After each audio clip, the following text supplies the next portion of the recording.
June 8th, right, 5 p.m. Meeting is now called to order. All right. Let's see, we have minutes to approve.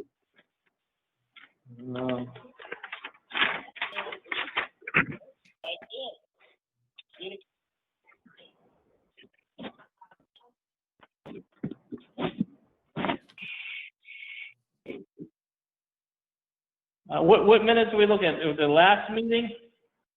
May 11th. May 11th. Okay. Hey, Lil, do you know if the go-to meeting's gonna start up or not? That link? If the what meeting? The link that that you and Kathy sent out? On the agenda? Yeah. What about it?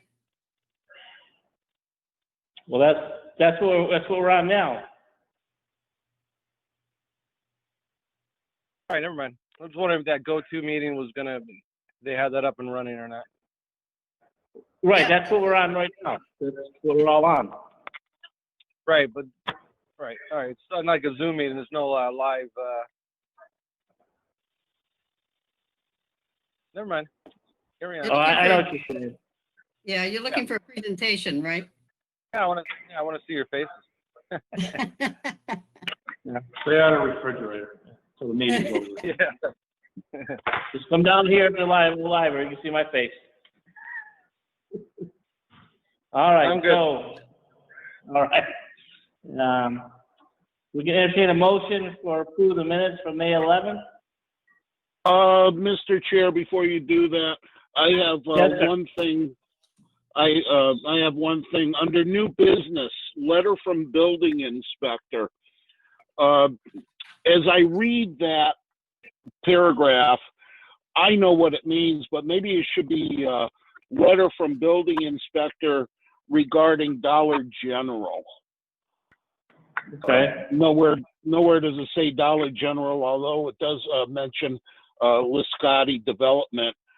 But as we go back in years, nobody's going to know who Liscotti Development is. So what if I say forwarded by Kathy Leonard regarding the Dollar General ongoing water drainage problems? Sure, just as long as Dollar General is in there, Lil, that's fine with me. Got it. All right. Are you all set, Bob? I'm all set.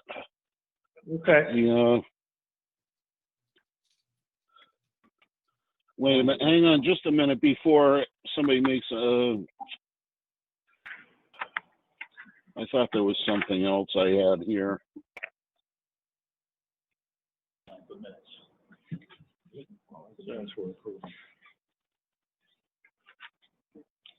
Yeah, I know she sent them out. So that's all. We don't have a hard copy. I just saw the drafts that Will sent out.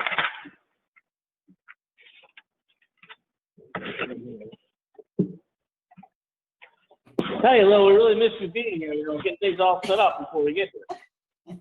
It's spoiled. Well, it took a pandemic for you to appreciate me. No, absolutely not. No, that's not true.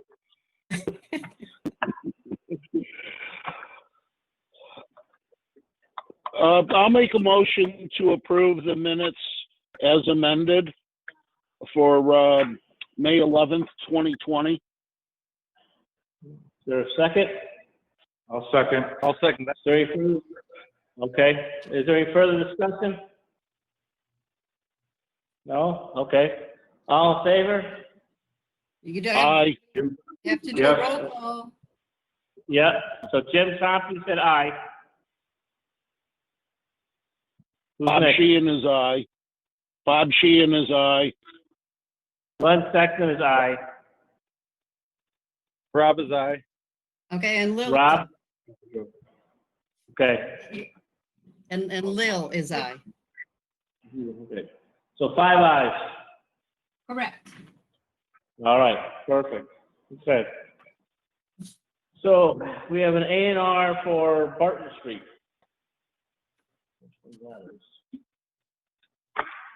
We jump in, the dollar thing. Go ahead, Ed. Sure. So the dollar store with that drainage, the building inspector's been calling me and filling me in based on, because I'm on that advisory committee. So that's why I kind of chirped in last week about approving authorizing Ty and Bond to go ahead with the assessment. So we probably should vote on that tonight, because we all did talk about that at the last meeting, about having that done. Right. And we got the results. So what we need to do is, in my opinion, is we need to vote to approve that we engage with them to do the assessment. And then 2, to have them send a letter to the building inspector, code enforcement, so that he can go back to the contractor and enforce the recommendations from Ty and Bond. And the other thing that Greg Briggs mentioned is he'd like a memo from us stating to back him up that we're in agreement that a permanent certificate of occupancy should not be issued until this matter is resolved.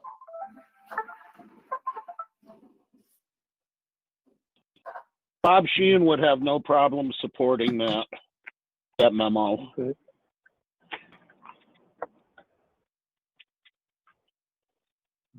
Rob, Yeah, I'm good. everything? Will? We need a motion, an actual motion. Mr. Chair, Mr. Chair, may I be heard on that? This is Kevin Maynard.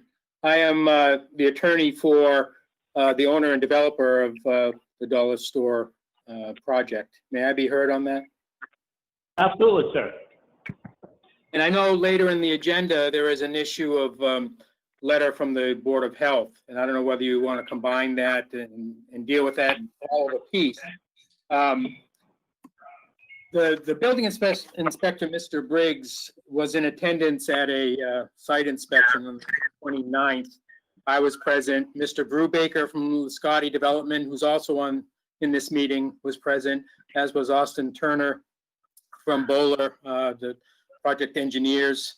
And Mr. Briggs said then, as he said since this issue most recently arose, that once the Board of Health issued letter was delivered to Luscati, and it now has been, and once Luscati has committed to undertake whatever steps needed to be taken to address the issues in that letter, and those steps are now laid out in the Ty and Bond report, and Luscati is undertaking or will undertake, and I'm committing on its behalf now, to undertake those recommended steps. Mr. Briggs had said once that commitment was made and the steps identified, that the permanent CO would then issue. It sounds as if the planning board is now considering backing a position of the building inspector that the permanent CO won't issue until the steps are actually taken, more than just committed to. With all due respect, I think the building inspector has backed away several steps from his initial position, and all of this delay in issuing the permanent CO is causing a good deal of business distress to the owner and developer, who's unable to close out this project until that CO is issued. I think the issue now is squarely in the hands of the Board of Health, and we don't intend at all to ignore the Board of Health's letter determination in its order. We're going to take our cue. Luscati's going to take its cue from the Ty and Bond recommendations and address the Board of Health issues by taking those steps. The Board of Health has given us till September to address those issues. We certainly aren't in a position to wait until September for issuance of a permanent CO, nor do I think, in fairness to the owner developer, should this planning board or the building inspector himself be waiting any longer beyond a commitment by the developer to take the steps that Ty and Bond has recommended, and we are willing to do so. So I'd hate to see this planning board be a part of a further delay in issuance of the CO, because as I said, that's causing some serious business and financial difficulty to the owner and developer. And I've been working with town council to try to avoid any adversarial stance in the thing. And I thought we were very close to getting the permanent CO issue resolved by issuance of this Ty and Bond report, and by my commitment, which I will reiterate, that we're going to do what Ty and Bond says should be done. This is Lillian Camus. Do we have that commitment in writing? I could send an email as soon as this meeting is over.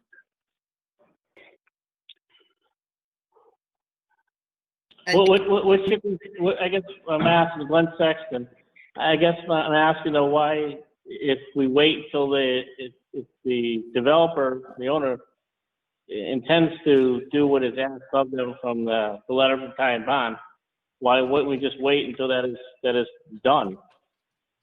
Because as I've said, the delay in issuance of a permanent CO, and Mr. Brubaker can speak to this as well, but the further delay in issuance of the permanent CO is causing some real business headaches and financial hardship to the owner and developer in closing out this project on its own books. We're not ignoring the problem, but I think it's now been squarely placed in the hands of the Board of Health, and that's where we intend to address it. After committing to you and the building inspector that we are going to take the steps. And in fact, I think Mr. Brubaker has already contacted hydro seeders and others to get the vegetation aspects of the thing going. Commit to you that we will take those steps. And I'll add in, this is Chad Brubaker with Lascotti Development, just to add on to what, and we also have Austin Turner who can speak to more specifics, but in that Ty and Bond letter, it's clearly outlined that the design of the project was completed. What they are, leaning on is that, the site, the vegetation is going to mature over the next couple months. That work has already been done. We're gonna make some improvements to that. There's an operations manual that's ongoing maintenance that they recommend, which is part of our process to begin with, and will be followed. There's some additional cleaning out of some construction silt from the bottom of those ponds, but all of it is part of normal operations and maintenance moving forward. And we feel that we've met all the work that was part of that. Plus, as Kevin said, on top of that, we have the Board of Health letter, which we're gonna be addressing, but that is kind of in my opinion, a separate issue from the certificate of occupancy. Yeah, thank you, Chad. And this is Austin Turner from Bowler, joining the Hollywood Squares part of the evening. So I think, as Chad pointed out, when we met with, I'm sorry? Who are you again? Oh, I'm with Bowler. We're the civil and land development consultants for the project. Okay, thank you. Yep, no problem. So we met out last Friday with the building inspector, town council, Ty and Bond, and Chad and Kevin, and we talked about what was happening out there, and ultimately the conclusion that we landed on with the folks at Ty and Bond, and what you'll see illustrated in their correspondence, was that it really comes down to is that the maintenance needs to be performed on these areas as was described in the documents that the planning board had previously approved. And it's not a question of a poor or incorrect installation as much as it's just a need to implement and be diligent with the maintenance of those features. And as Kevin noted, the owner and Chad are agreeing to implement those things, and we can certainly provide written correspondence to that effect to maintain those systems as was originally intended, and ongoing maintenance for those systems. And I think with that, as Ty and Bond illustrated in the letter, those systems are expected to function as they were designed to. And I think it's a maintenance thing, and then the Board of Health item can be addressed separately. We got to close item out so we can address the other one in due course. Can someone speak to the issue with the water between the two properties, the homeowner to the west of the property? In essence, the Yeah, depressions. I'd be happy to. And again, Go ahead, Austin. You're cutting in and out a little bit. Your signal's a little weak, but go ahead. Can I just- Kevin, if you want can to I talk, just that's add- okay. Go ahead. Gentlemen, can I just ask that before you do speak, you just state your name again? That way for complete the minutes, we know who is speaking. It's a little hard just with the conference. Sure. So, thank you. I forget that not everybody's on video as well. This is Kevin Right. Maynard, counsel for Liscotti. My understanding is that prior to, and in fact during construction, standing water was seen, was existing on the neighbor's property. I've seen photographs of that, and I can certainly share the photographs taken in the November before construction began of that standing water to the west of the property. In essence, these depressions were designed into the project at the request of the town in order to deal with that standing water issue. In effect, moving the standing water from the neighbor's property, the abutting property, to the Dollar General store property. That is, the water is now collecting in the depression rather than on the neighbor's property. Is that fair to say, Chad? Yeah, I would be, this is Chad Brubaker with Liscotti Development, that, you know, the tie and bond letter breaks it out and through various conversations. So there's two depressions located towards the rear of the property, one right in between the Dollar General building and the neighbor's property, and then one at the rear of the site, rear of the neighbor's property. And those were, from the beginning, defined as depressions on they were separate from the stormwater basins that are towards the front of the property. They were never intended to fully drain. I mean, they're dry right now. Seasonally, they will hold some water, but those are fully functioning as, you know, as designed in our approval. And Austin, I'll defer to you on some details with that. But Sure. And then again, Austin Turner with Bowler, the depressions that we're discussing really were incorporated as part of some of our pre-consultations with the team over at the town. What was identified early on in the property or in the project, and before we had formally engaged as part of the site plan review process, it was known that the residential property next door was kind of a local low spot, if you will, and we observed standing water for prolonged periods of time on the rear yard of that property. And as it was discussed, if that issue could be attenuated by relocating the low spot to a point where it was between the owner's property, being Chad's property, and the Dollar General project, and that residential property, that made good sense to do so the neighbors could have that rear yard and try to attenuate that seasonal flooding concern. So those depressions were intended really not to drain water as much as they were intended to move the low spot off of the backyard. And they're there. And part of what you'll see in the letter from Ty and Bond is that there are certain maintenance provisions that are going to be engaged by Liscotti Development to clean up some materials in the bottom of that and then work to reestablish the vegetation. This is Bob Sheehan, Planning Board. I'm hearing what you're saying. However, I kind of remember a different scenario during that initial meeting where the Dollar General, the store people, took it upon themselves to identify a property on to identify a problem on the property to the west of them, and kind of magnanimously said, "We're going to help you out." Well, apparently that is not what's happened this past spring. And also I hear you folks discussing the financial hardships and everything else for Liscotti Development. Well, we have to be concerned about the financial hardships and other hardships that the residents of the property to the west have incurred this year. May I ask? I'm sorry to interrupt. Didn't mean that. Sorry. This is Kevin Maynard. May I ask what you refer to when you say what happened this spring? And Chad can respond. And what happened? What are you referring to when you say the Let- property owners next door went through something this spring? Let me just clarify. Sorry, Bob, this is Chad Brubaker with Scotty. Just to clarify, we were aware that when we first, back in January, we received a letter from the Board of Health that there was some water issues with the neighbor's property that was part of our construction, was impacted by our construction. Back over from the months of January through April, we went through an extensive process with DOT and in conjunction with the building inspector and keeping the Board of Health and everybody involved there that we were dealing with at the town, is we got the ability to tie into the existing storm drain that's out on the main road, which eliminated a number of issues.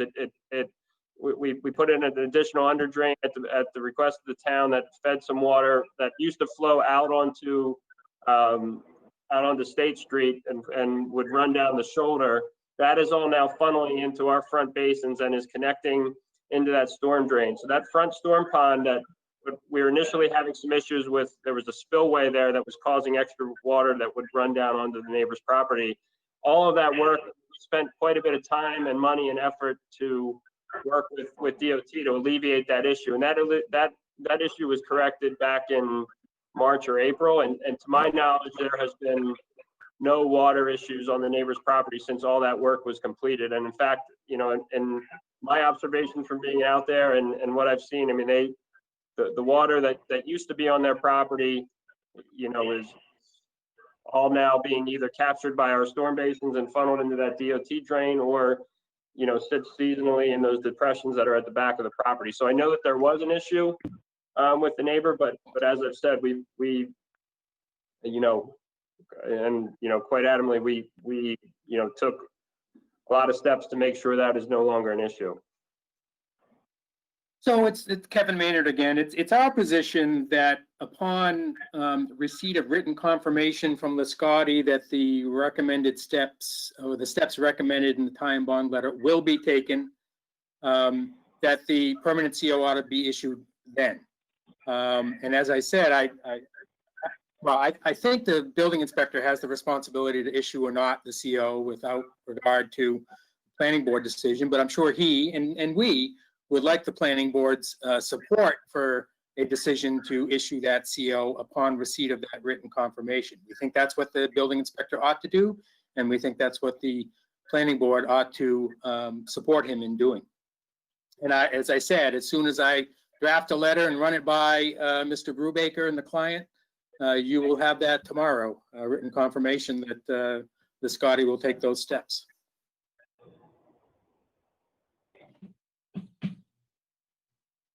Well, the building inspector has the authority, Glenn Sexton, the planning board.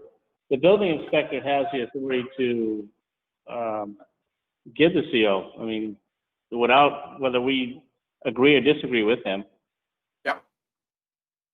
And I hear you saying you'd rather have the support of the planning board going forward than not have it. Jim Tronky with the planning board. It doesn't sound like he wants to issue the CO as yet. Well, I hope I can persuade him otherwise, and I don't want the planning board supporting him in a decision that that may get the town in some difficulty.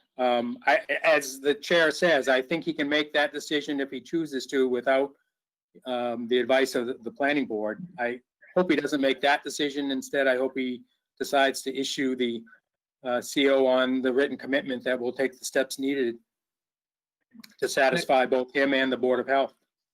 And again, this is Austin Turner with Bowler. Based on the conversation that we had on the site on Friday, I think the understanding that I took away from that meeting, and I think what was conveyed in the tie and bond letter, was that the building inspector generally felt that a certificate of occupancy could be issued, provided the owner agreed to take the additional measures that was discussed in the tie and bond letter and agreed to that, as Kevin mentioned, in writing. And then, as I understood it, it became, a Board of Health issue with respect to the performance of some of those basins and an ongoing maintenance provision, rather than something that would preclude a certificate of occupancy being issued. So I think what the Board of Health, or what the building inspector is looking for, if I can be a bit presumptuous, is that just some kind of confirmation from the planning board that the actions that are suggested in the time bond letter are also acceptable to the planning board. And like you mentioned, I don't think he needs you to necessarily agree. It'd be great if you did, so that we knew that there was some kind of alliance here in terms of the steps that were going to be taken. Well, Glenn Sexton speaking.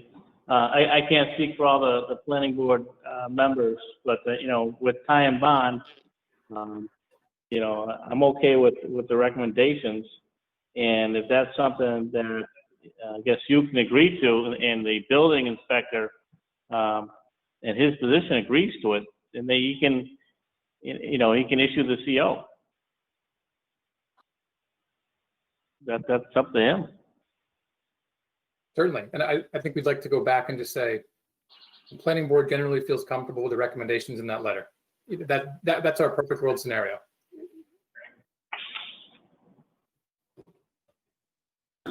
And it's Kevin Maynard. Based on Mr. Sexton's comments, I'd like to be able to say in the planning board, under those circumstances, won't object to issuance of the CO. Bob Sheehan, Planning Board, I'm not willing to say that at this point in time. Jim Trompe, Planning Board, I would agree with you, Bob. I don't know, what length of time would it take you to make these corrections?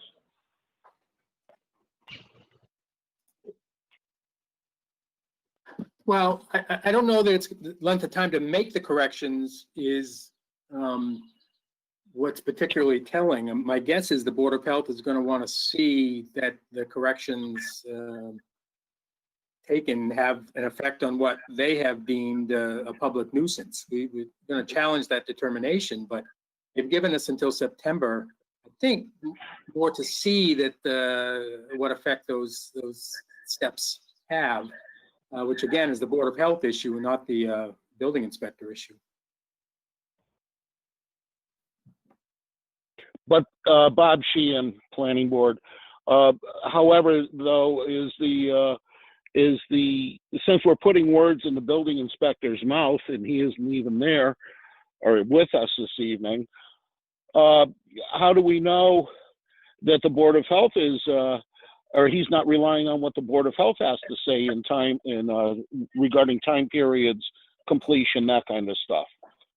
Well, he has been pretty forthright, and again, I agree. It would be helpful if the building inspector were here, but he's not. But at our site visit, he has been pretty adamant about separating himself from the Board of Health. You know, it's not a Board of Health issue. Mr. Brubaker's right that even your building inspector deems them to be separate issues, but which is why I think he had said once it's in the Board of Health's hands and Liscotti is making a commitment to deal with that issue, then the CO will issue.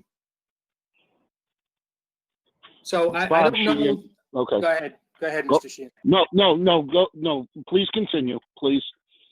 I'm not sure that it's correct that the building inspector does not now want to issue the CO. Based on conversations we had on site, I think once he has in hand that written commitment that I intend to get to him, I think he does intend to issue the CO. Okay, so this is Jim with the Planning Board. Here's my recommendation to the Planning Board tonight. We hold off on having a letter sent to the Planning Board to withhold the permanent CO. We'll hold off on that until we have a conversation with Town Council and the building inspector. And quite possibly the Board of Health, Bob Sheehan, I'm sorry, and quite possibly the Board of Health as well. Correct. Because what I'm hearing now is the corrections that Ty and Bond is recommending and the contractor is willing to do. You have no timeline, but they've given you till September to get it done. I think, you know, we should probably go a full cycle, a spring, to see what it looks like after the corrections are made. Not necessarily to hold back the CO, but get some sort of commitment. And just to add some color, just so everybody's on the same page, this is Chad Brubaker of Lascotti Development. The recommendations from Ty and Bond are basically 3 categories. One is established vegetation to reduce the potential, stormwater. That's grass that's growing in currently. We're going to do some additional hydro seeding to make sure that's expedited, but that work is already there. We just need the summer. And, if you walk by the site today, we had some people drive by and the basins are dry for the most part.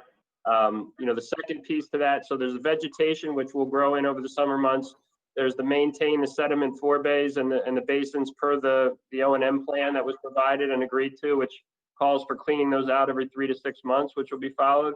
And then the final piece, which will require a little bit of work on our end, is just putting some additional rock in the bottom of one of those basins and cleaning out, which we've already done, but take another, because the grass has been slow to grow in certain areas, is cleaning out the bottom of a couple of those depressions and basins just to make sure there's no other runoff that's been sitting in there. So, the vegetation and the O&M plan are things that are going to be done anyway. It just needs some time to mature.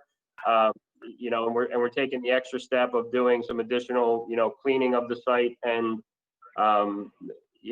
bottom of those basins, where it's not like we're coming in and redesigning or doing any, major work, but all of those things are expected to help control the water on site. I think, Mr. Tromke, this is Kevin Maynard speaking. I think your recommendations, if I heard correctly, recognize the distinction between issuance of the CO and satisfying the Board of Health concerns and any other entities' concerns about this standing water or drainage issue. The CO, in my view, as a lawyer, ought to be issued now, at least upon commitment that will take the steps necessary, take the steps recommended by Ty and Bond. That CO ought to issue now, and we'll deal with the Board of Health issues and see what effect it has. Those Board of Health issues won't go away. We understand that. We got to deal with them. I also heard, I believe it was from Mr. Maynard, that these ponds are going to require maintenance every 3 to 6 months. Did I hear you correctly? Yes, I think it was Mr. Brubaker. That's part of the O&M plan laid out for the project. Yeah, and again, just that's new. Austin with Kohler. When the drainage report, which was included as part of the package that the planning board ultimately approved, includes provisions in it for regular and ongoing maintenance of those stormwater features, so that they're intended, they can operate as they were designed to do, and that's part of the approved documents and part of the obligation of that property is to maintain those systems.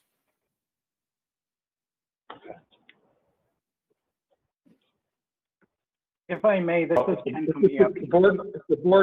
If the board recognizes it,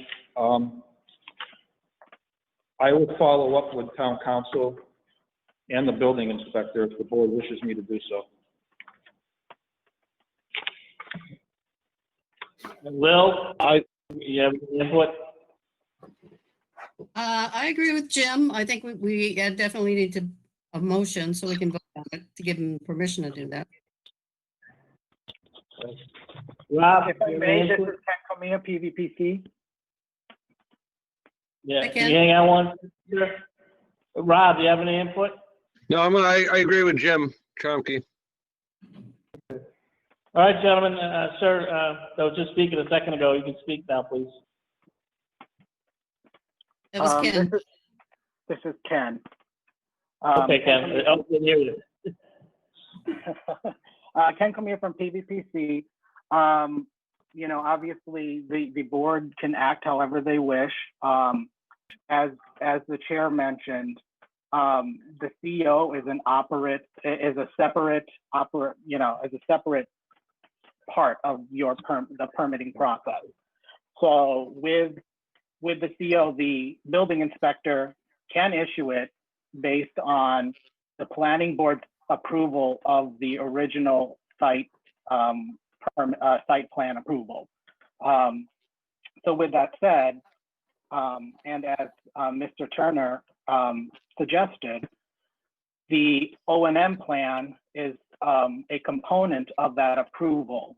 And it seems in reading the Ty and Bond recommendation that the O&M plan, will obviously continue to be adhered to during the entire process of this building existing, and should just be considered. I think that based on it being a separate action, the signing of a CO versus site plan approval, I do think that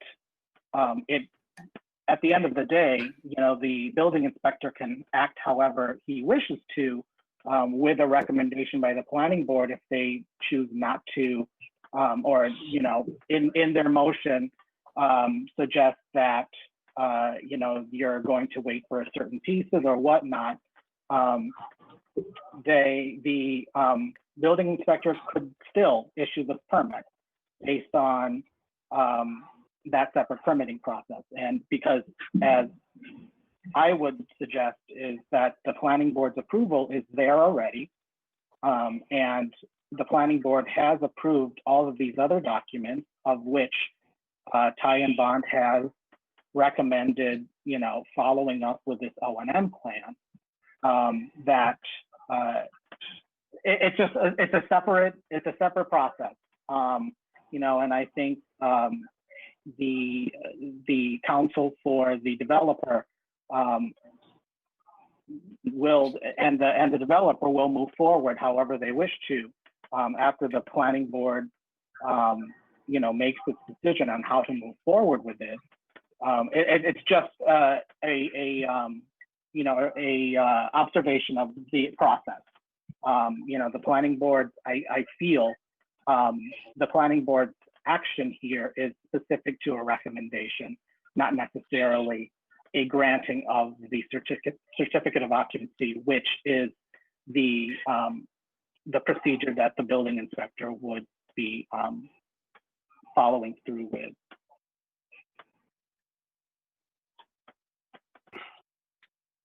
Thank you, Ted.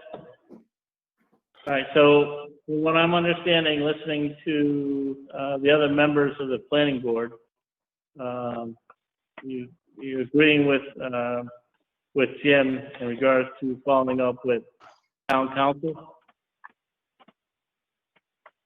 Right, but we still have to have a motion. No, I understand that, but I just want to make sure that I'm hearing everybody correctly, that's all.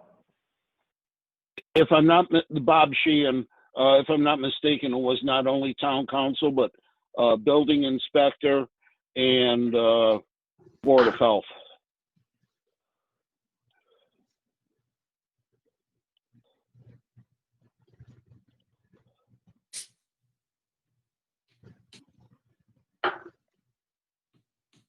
Is that, Jim, is that what your original Yes. proposal Yes. was? Yeah, hold off on the letter to hold the certificate of occupancy, the permanent certificate of occupancy until after we speak with town council and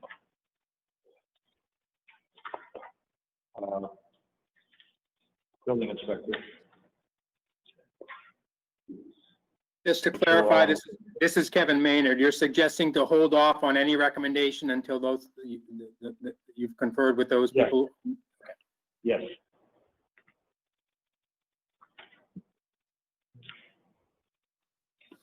Well, Glenn Sexton speaking. At this point, I'll entertain a motion. That was Jim's motion. I don't know if it was his motion or not. No, that was just a recommendation. Recommendation. If you want to take it to a motion, then someone can make the motion. So I'll entertain a motion now, and Jim's recommendation.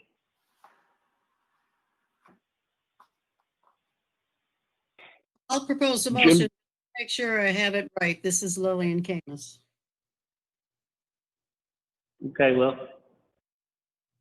Okay, so I make a motion for the planning board to hold off on a letter to the building inspector regarding this, a certificate of occupancy until Jim Tromke meets with the building inspector, the Board of Health, and who am I missing?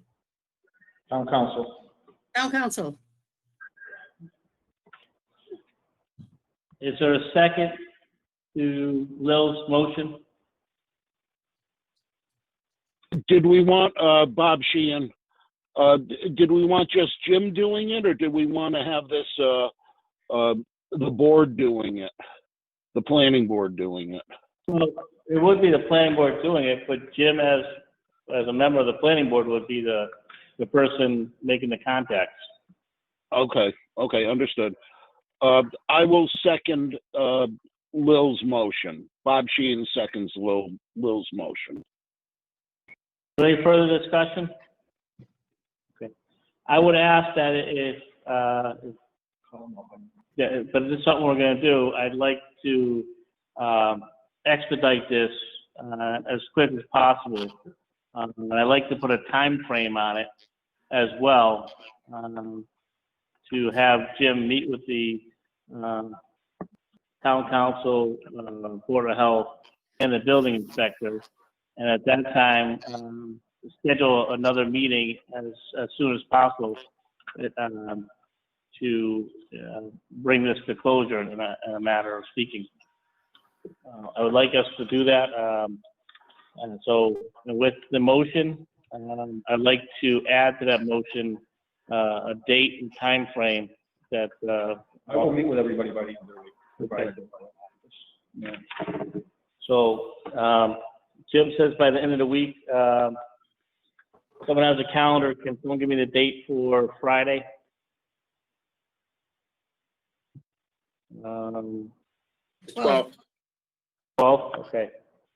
So Jim is going to set forth to meet with everybody, as indicated, by June 12th.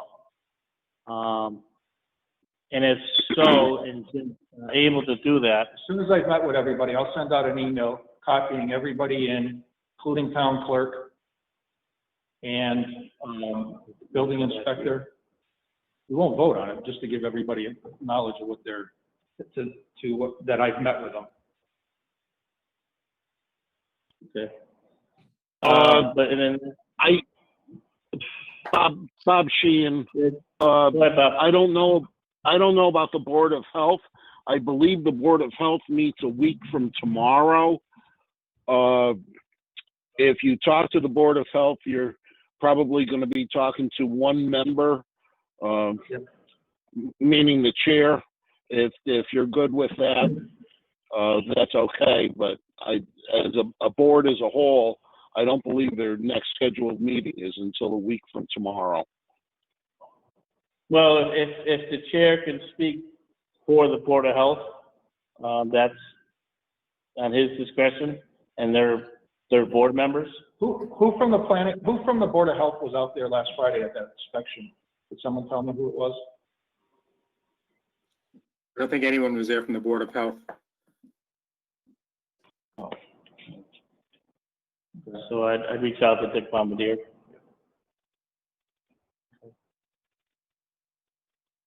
All right, and then I guess in addition to that, after that's done, as of June 12th, I like, or as Jim said, if it happens sooner, he'll email the information out. But I'd like to also ask the board members, after that's done, that we look at scheduling a meeting as soon as possible to, like I said, kind of bring closure to this. Because our next meeting that is scheduled is not till June 22nd, which is elections for our town. So we cannot schedule for that date. So, and with that said, as chair, I'm not running for re-election as a member of the planning board as well. So I'd definitely like to act on this prior to that. We can schedule into these meetings. Post it. Yes, Bob. Bob Sheehan has no problem with that request for a convening another meeting. I have no issue with that personally. This is Well- Lillian. You're going to have a problem with posting a meeting in time if Jim's not meeting until Friday. I'll have it done by Friday. But that gives us all next week though to meet. Yeah, but you So still Jim, you have to post I the meeting. understand that. We have 48 hours to post it, so we don't have to meet on a Monday. We have all next week, one day to meet, if we can agree on a day and a time. And it's, obviously, I think it's a little much easier now that we're all not coming to meet too. So again, I'd like to just clear this up with the current board members. I don't want to, leave this for someone else who's coming to board as a board member, if you will. So. Second. There's a second. So all in favor, please roll call, like state your name and whether you're yes or no. Jim Tromke, Bob aye. Sheehan, Wait a minute, this is Lillian Camus. What are we voting on? The motion or the, what? It was the motion that Jim had made, that Bob had seconded, right?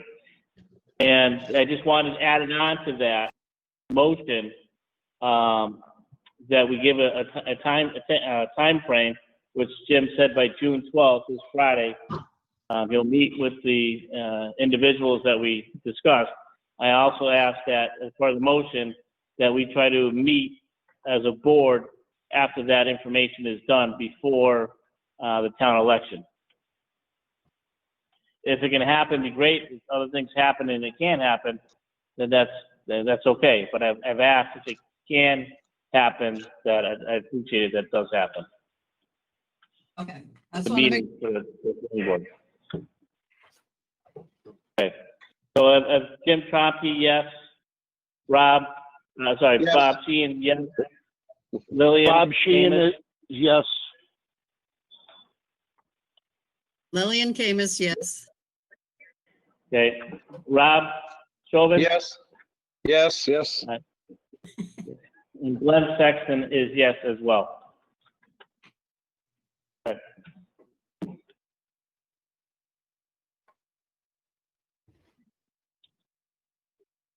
Is there any questions from the other gentlemen that were speaking? Kevin, Mr. Broombaker, and Austin Turner? No questions. Not from Kevin. I appreciate you hearing us out, and I appreciate acting with speed on this. It's been long enough, and we hope to bring it to a resolution. Thanks. Thank you. Thank you. Thank you, everybody. Thank you. Have a good night. So. All right. On to our next topic at hand. Glenn, this is Lillian. Yes, Elise. We didn't vote on any of the motions on the Ty and Bond hiring them and signing the contract. Get back to that. I just want to remind you, need to get back to that, but I think we should get these A&Rs done. Yes, that's where this whole conversation started. Right. Thank you, Lillian.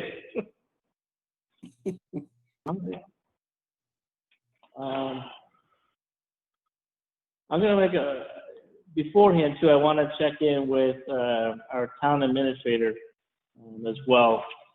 We can agree, we can make a motion, and if it's passed, to accept this, but I also want to speak to our town administrator because he wasn't sure if we needed to,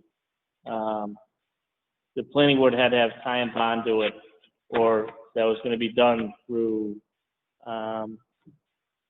I want to say the Board of Health, but I could be mistaken. So, but we can move forward with this, and if it's not a need for us to move forward as the planning board, and there's another board that's taking it on, I'd ask that they just do it.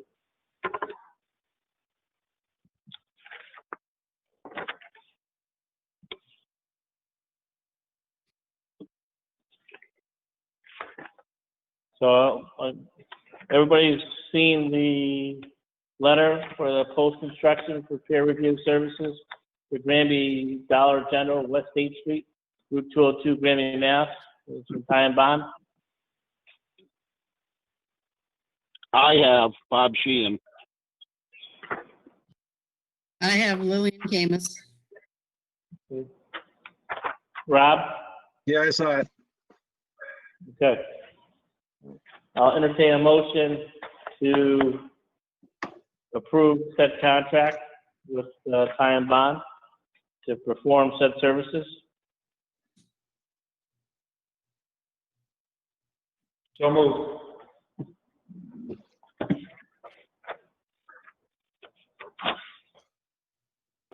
Is there any further discussion? Is there a second? I'll second. Bob Sheehan, second. Is there any further discussion? All right, we'll take it to a vote. Again, I'm going to ask that you just state your name and whether it's yes or no. Glenn Sexton, yes. Jim Troppi, aye. Bob Sheehan, aye. Lil, Lil, yes. Rob, Yes. here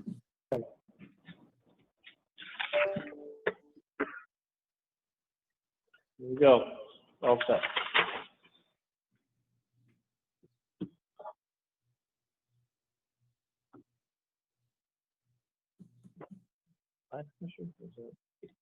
This one. I'll talk this one. You know, it's not the same. Well, the three of you here, you know that, right? It's different.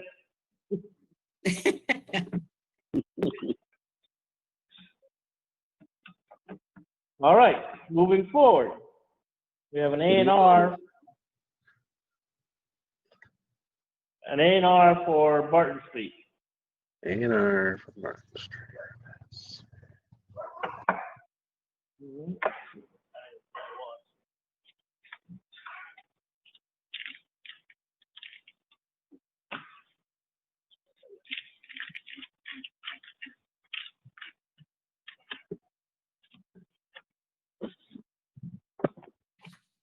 Good, I can come in, just have you sign in up here, please. Thank you.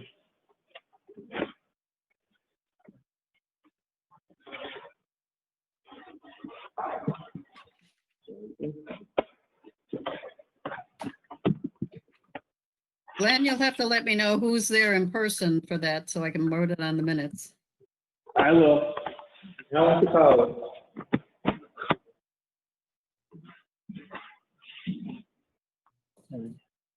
Did everybody see a copy of the A&R? Was it sent? I'm seeing something. Yes, Yes. Rob? Yes, I've seen it. Oh, you're Bob. Rob? Yeah, I got it. Thank you, Rob. Yeah, buddy. Is there any questions, concerns in regards to it? So, Bob Sheehan sees no issues with it. Lillian Camus, just in very layman's terms, what is happening here? that's a good question. So, what is the original?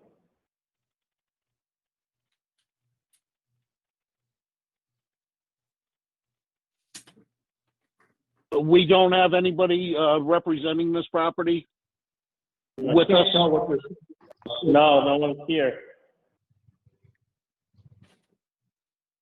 And why- Okay, Why are we even addressing it?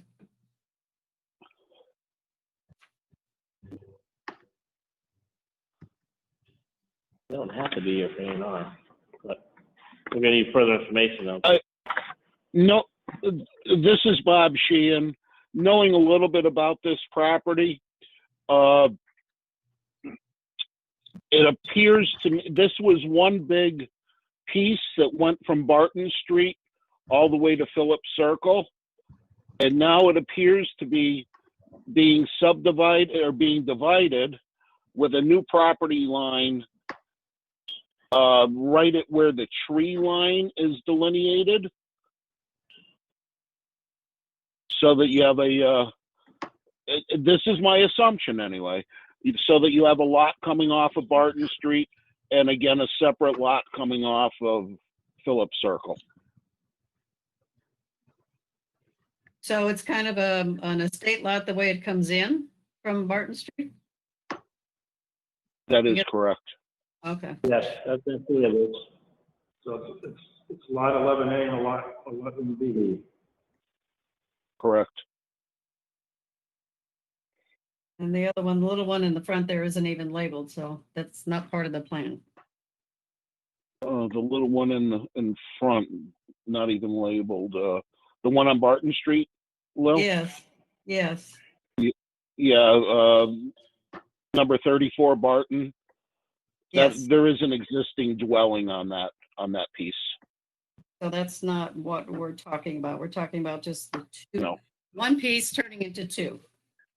that is correct. I did have a So- question on the application.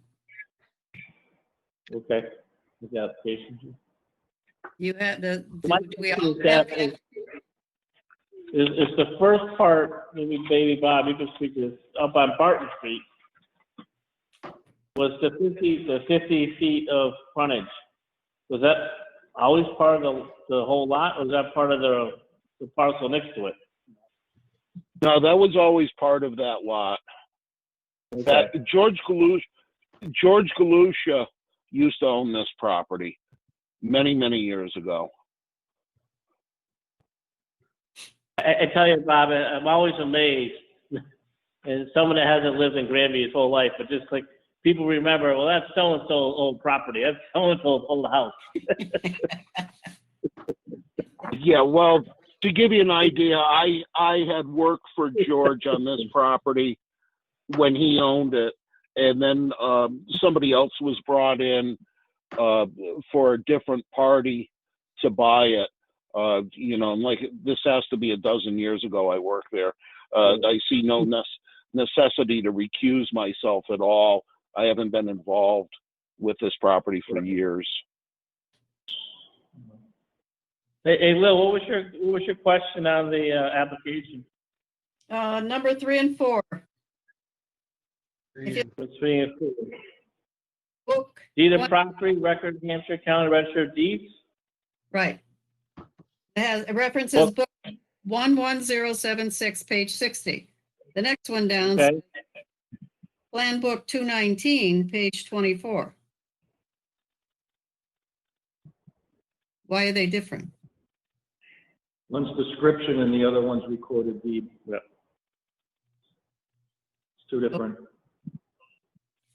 books. Okay. Well, let me, just to clarify in my head, description in what book? Number 4 is it's location and description of property. Shown as lot 11. Yeah, but plan book, what's a Plan Book 219? Whose Plan Book? Registry of Deeds. So they have two books on the same thing? If I may, this is Ken Comia. The plan book is for subdivisions. So if it's either an old subdivision, however it was recorded back when, that's usually, and as Jim mentioned, number 3 is specific to a property deed. So, yeah. Okay. Okay, that makes sense. Guess I didn't explain it though. Okay. You're too technical, Jim. You got it, Jim. all right. Was there a check in here somewhere? No, we don't have a check. Kathy already received a check for $250. Okay.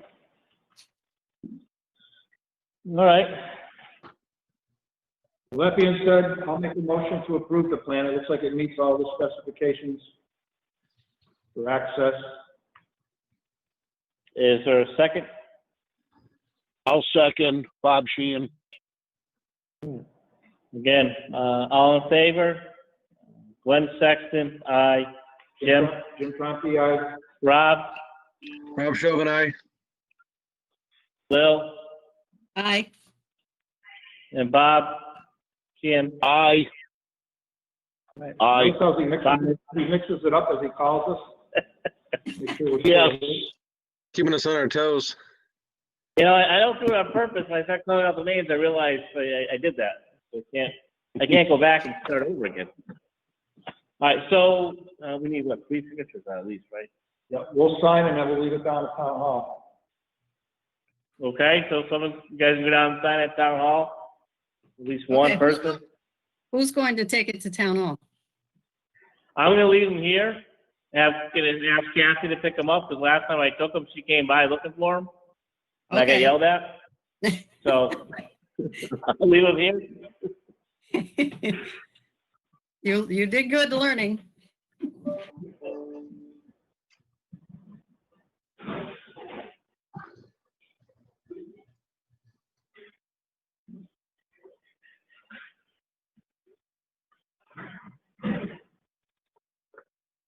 I go down, got one down.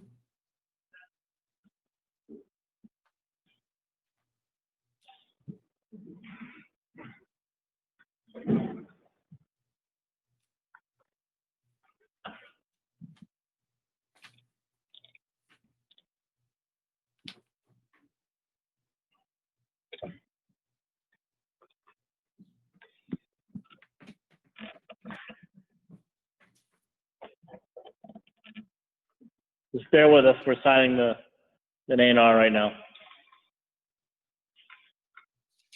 You need music. Goodbye.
Okay, we just finished signing that. Now we've got Ellen Catalowitz's plan and Maximilian.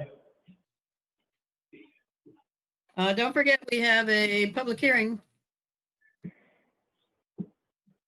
Yeah, well, nobody's here. They're down, let me go downstairs.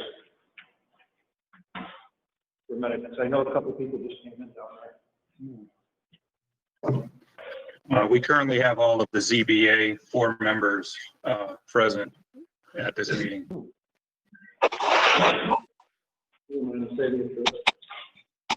Okay. All right.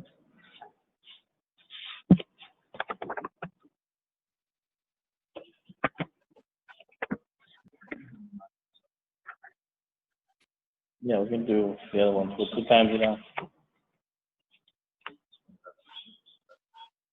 No, I'll just do last one. We'll do those. All right, so it's 6:05, so we'll do the joint public hearing.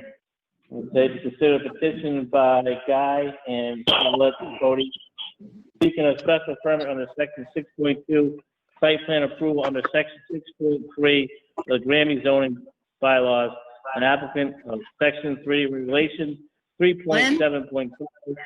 Yes? Glenn, we have Yes. to, we need a motion first to close the regular hearing and open the public hearing. No, you're right. You're absolutely right. My apologies. I'll make a motion to close the regular meeting and reconvene after the public hearing. There's I will second. second. Bob Sheehan, second. Okay. All in favor? Glenn Sexton, aye. Jim Trompe, aye. Aye. Will, Bob Sheehan, aye. Lillian, Aye. Rob, Aye. Tobin? Aye. Okay. I'm going to recuse myself from this. I'm in a butter. Okay. A joint public meeting at 6 p.m. to consider the petition of Guy and Charlotte Cody seeking a special permit under section 6.2 and site plan approval under section 6.3 of the Granby zoning bylaws, and applicable section 3 regulations 3.7.5 accessory uses regarding a private garage or stables exceeding 1,200 square feet in the area to be located at 236 Bachelor Street, Granby, Mass., known as map 14-A-4. Okay? It is, nobody's here now. Is that be Mr. Cody, Charlotte Guy Cody on the line? By any chance? Okay, Hold on. Yes, we are. you are. Yes. Who's on the line? Can you just let us know who you are? Guy Cody and Charlotte Cody. Okay, thank you so much. Appreciate that.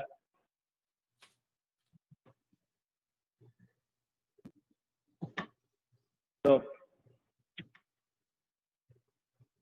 does anybody have any questions, concerns, comments regards to the, is it a barn that's being built? A garage?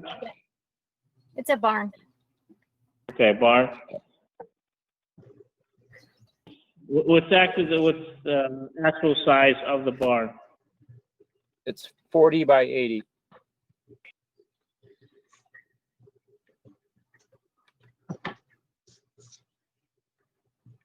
My math is right, that's 3,200 square feet?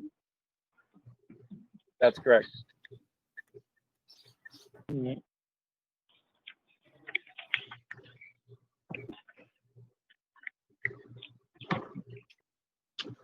Bob, do you have any concerns, comments, issues?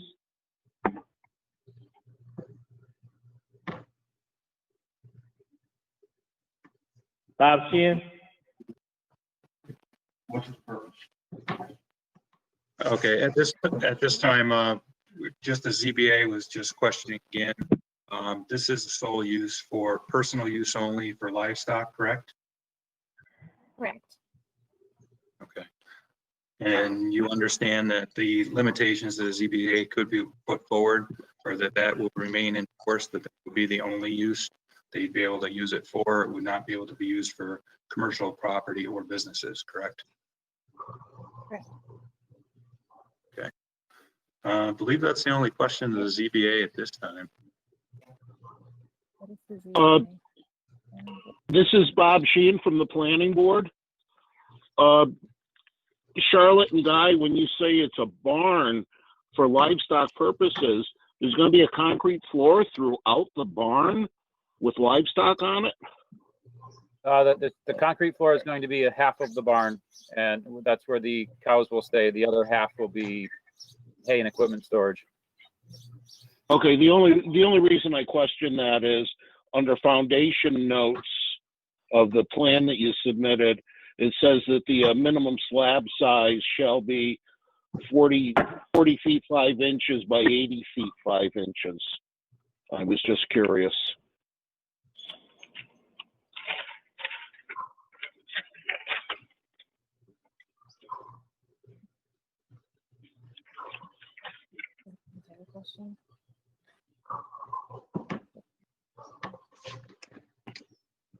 Guy or Charlotte, Glenn Sexton speaking. Is there any electricity or running water going to be out there in the barn? No. Nope.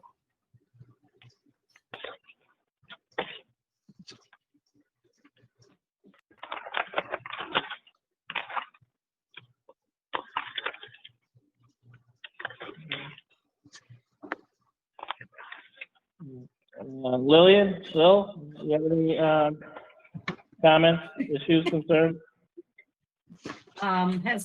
Excuse me, no comments. What was that? I do not have any comments or questions.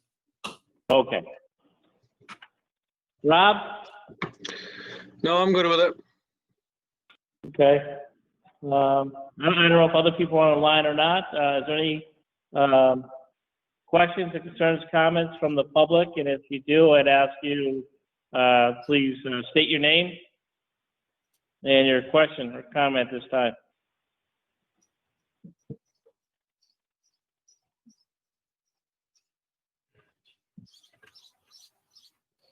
Okay. Hearing none at this time, I am under the understanding that there is no comment from the public at this time.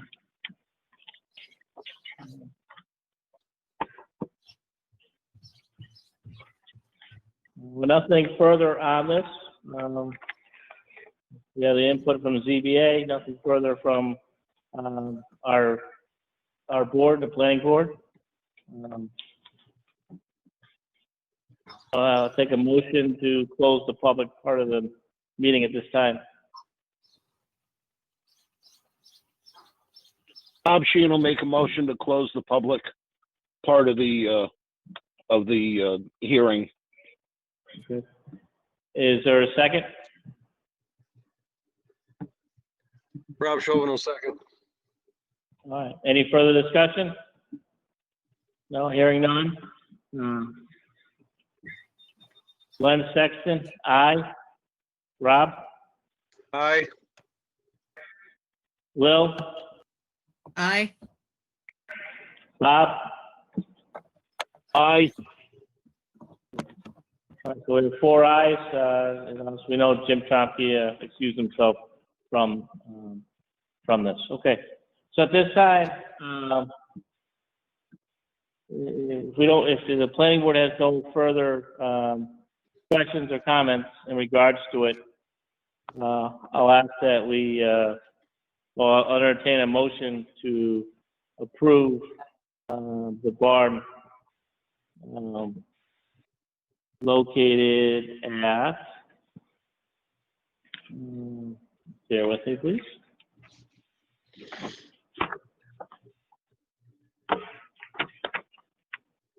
Located at 236 Bachelor Street, Granby, Mass, known on map 14-A-4 for Guy and Charlotte Cody. Another special permit under section 6.2, site plan approval under section 6.3, the Granby zoning bylaws. Bob Sheehan seconds that motion. I was actually entertaining a motion, Bob, but I will make that my motion. I thought you had made a motion, Glenn. I'm sorry. But I will make that motion, Bob, as I read. And you have seconded the motion? Yes, I did. Thank you. All in favor? Glenn Sexton, aye. Rob? Aye. Lillian? I just have a question. We didn't do discussion here, but I have a question real quick. This is for site plan approval. Yep. Okay, I just wanted to make sure that is in the motion. Okay. So, aye. No, okay, Lillian, that's been added as for site plan approval. I thought I said site plan approval under section 6.3 of the Granby zoning bylaws. Okay. So Rob, sorry, I'm sorry, Bob, Bob is aye, yes in favor. okay, thank you. That's 4 ayes to approve. Thank you. Does the ZBA want to do anything at this time, or are you all set? Take a vote. We're actually ready to take make a motion to accept, if that's okay with the planning board at this time to do our part with that. Absolutely. Okay. At this point, I make a motion to accept the petition of Guy and Charlotte Cody, premises affected 236 Bachelor Street, Granby, Mass. 01033, and accept special permit under section 6.2, under section 6.3 of the Granby zoning bylaws, and applicable of section 3 regulations 3.7.5, accessory uses regarding a private garage or stables exceeding 1,200 square feet. And also in that, we put that the special permit is to be for private use only, not for business. All in favor at this time, please say aye by clicking onto your speaker. Rick Bowyer, aye.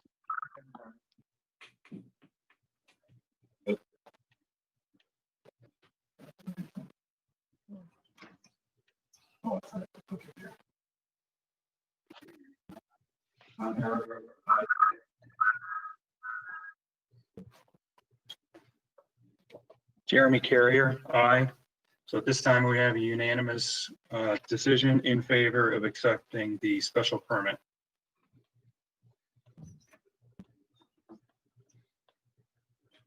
Okay. Well, thank you, folks. Appreciate that.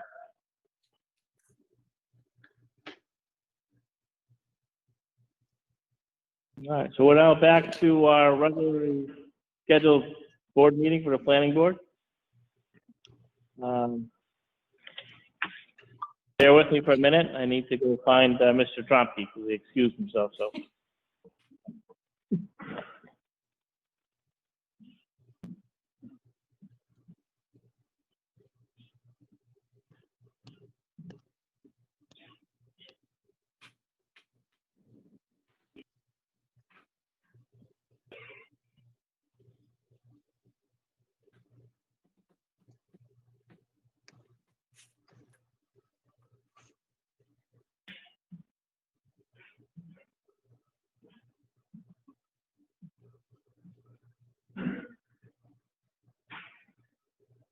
So that was a record. All right, we're back. I found Jim. You guys did that in a hurry. All right, moving forward, we have a A&R for Maximilian Drive. Mr. Chair, Bob Sheehan would like to speak. Absolutely, Bob, go right ahead. I would like to recuse myself from this discussion with what you're going to be viewing for Alan Katowitz. Okay. So noted. Thank you. Bob, understand I can't go look for you, okay? I'm not going anywhere. I'll be right here. All right.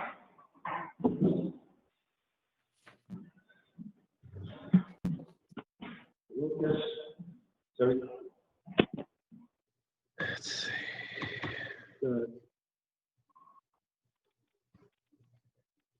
More than enough frontage.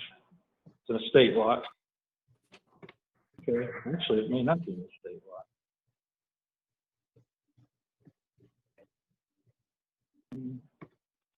Not really. What's the frontage from here to here? And 91 as a straight line, but it's the furniture. It was 50. If you had the original, it was 165 or something like that that came over. No, so you only had 150. You didn't have clear enough for it works. So question, Yes. it's taking lots. Is it, lot C and D were already there, right, separately? One would The assume lot C and D are there. 11C and 11D is shown on the plan? They were all one piece. 11C and 11D were all one piece.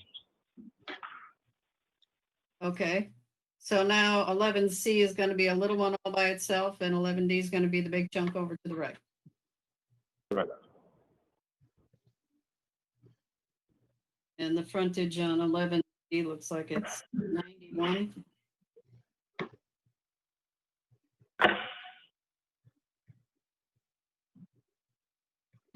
That's a tiny one. 11C. Well, it's just that they're just cutting it out for an access to the back property at some point. I guess that's what they're doing. It's not a building lot.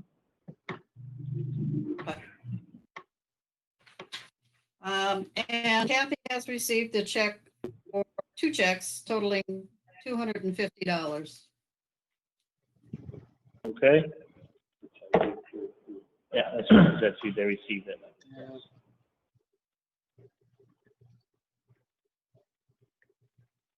Well, as far as I'm concerned, it meets all the criteria for an estate lot, or for an A&R, I should say. Is that at the end of Maximilian?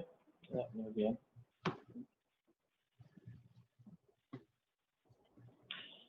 So I'll make a motion to approve the A&R for the Maximilian subdivision, or the A&R for the 2 lots, the estate and the access road for the, as presented. It's got the locus on it too. Is there a second? I'll second. All right. Is there any further discussion? None? Glenn, second, aye. Jim Tromke, aye. Will? Aye. Rob? Aye. Bob, recuse himself from it. Okay. So 4 ayes. That passes.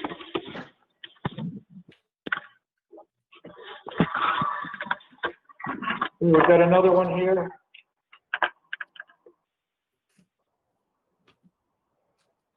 The 109 Carver Street, Granby.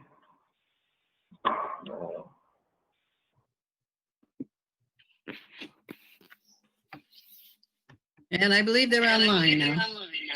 Yep. Yep, we're here. Okay. You want to tell us a little bit about it? Yeah. Mr. Chair, Bob Sheehan is back in the meeting. Bob? I'm sorry, Bob.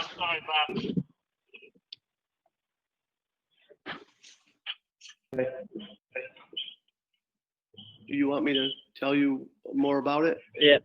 Yes, that Michael Blanchett? Yeah, I am Michael Blanchett, yes. Okay. Please do, sir. Well, we bought the property off of Mark Griswold about 23, 24 years ago. And when we bought it from him, it had just been divided 3 months prior in 3 different lots. And Mark was supposed to be building to my right where Scott Fillion is. And then I bought the middle lot. And I went down, I saw the pin by the street, and I went down 400 feet or something like that. And I saw flags in here, but I could never find a pin on the ground. And the footage was right. So I always assumed that that was my property line. And it's recently been bought. Jim Kamiga had bought it, but he never built on it from Chicopee. And then this guy just bought it from Ludlow. And when he had it surveyed, my wife and I got a very big surprise. And our driveway is on, it's like 15 or 20 feet on his property next door, the guy that just bought it. John and Bonnie, I forget their last name. And they were willing to sell us a slice of property going all the way down where I originally had been using for over 20 years. And then out of nowhere, they changed their mind. And then so we changed everything again with the surveyors. And then they changed their mind again. And now we finally got them to commit and sign the application and try to get this through so I can save my driveway and have a little bit of an access down to the back where I cut my wood for my house.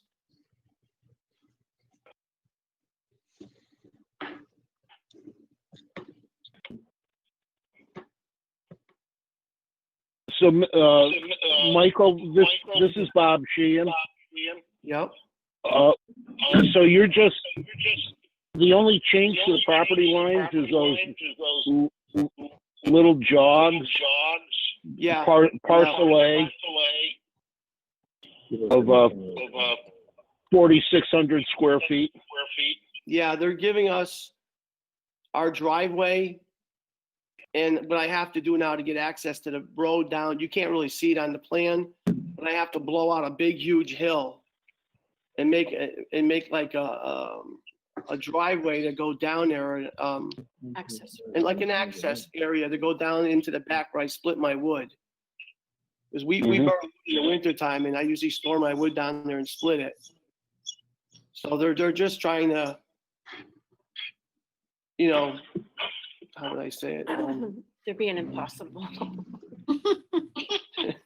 You're not supposed to say that. Sorry. You're not supposed to say They're that. just giving us our driveway back, that's all. Yeah, basically, yep.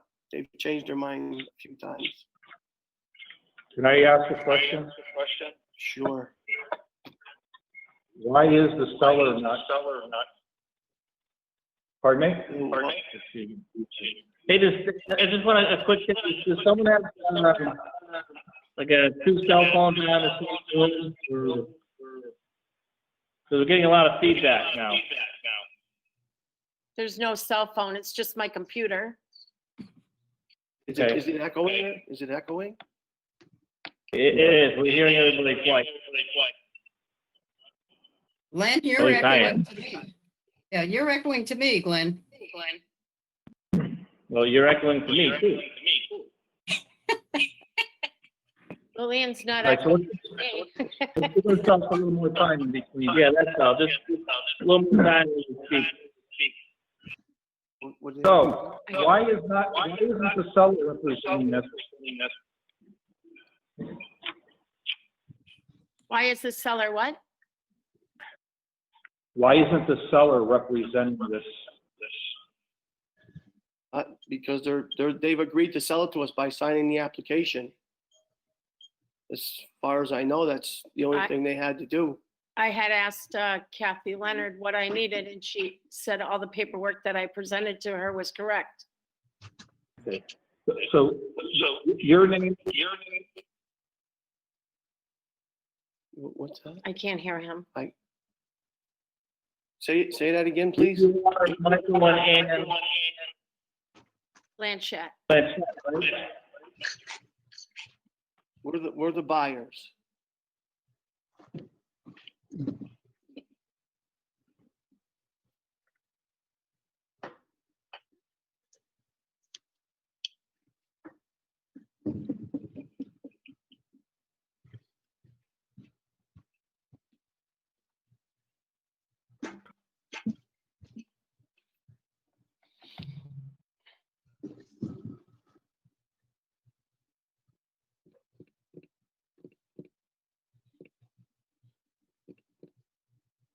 I'm just not sure if they're actually the applicant.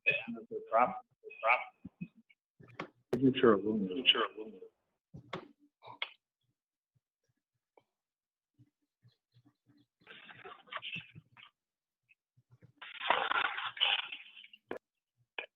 Mr. Sheehan. Yes. The name of the applicant is the Michael and Ann Blanchett. Right.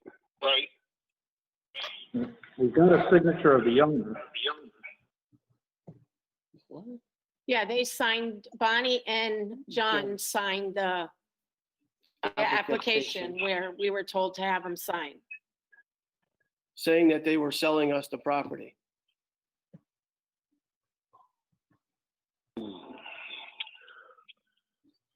Jim, I see where you're going with this, Jim.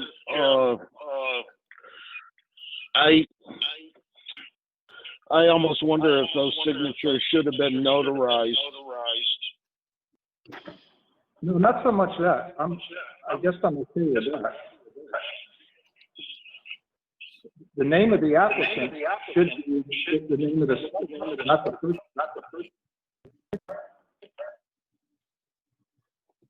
That was filled out by the surveyor.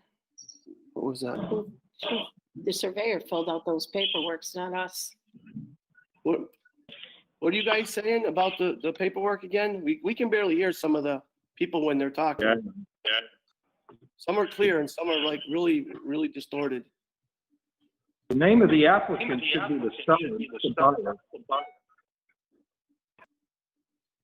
Did you have them sign it in the wrong place or something? No. Kathy looked it over. Kathy looked it over, and the surveyor is the one that wrote everything out, not us. Yeah, understood.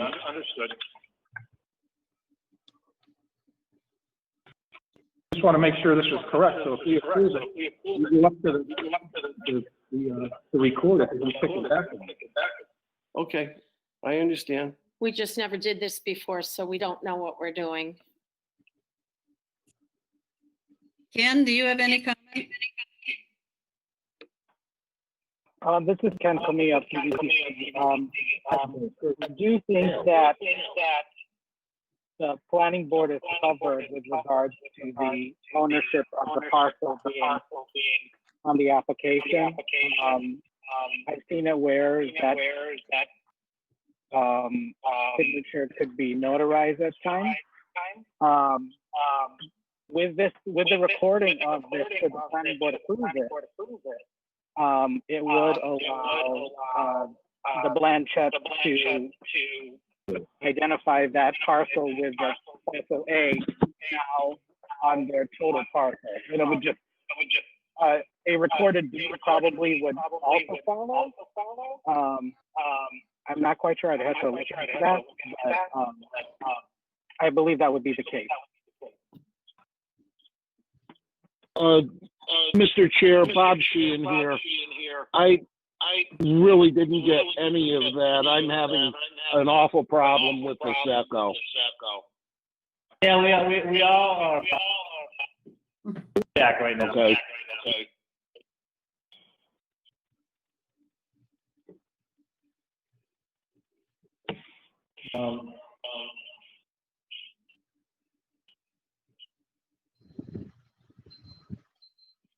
Yeah, I just want to make sure that the app. My question. Because at this point in time, it looks like buying the property,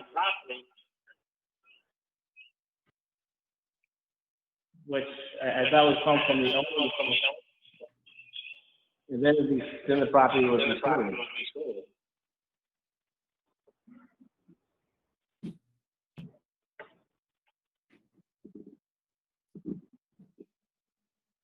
You said that the survey the application? The surveyor filled out the application and we just got the signatures From John and Bonnie. from John and Bonnie and we signed it and We brought it to, again, we bring it to Kathy and she said everything was fine. Otherwise we would have did what we had to do before tonight.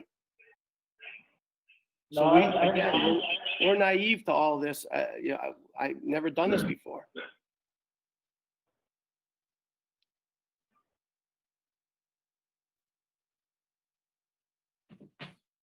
I'm just looking to try to put this behind me before they change their mind again.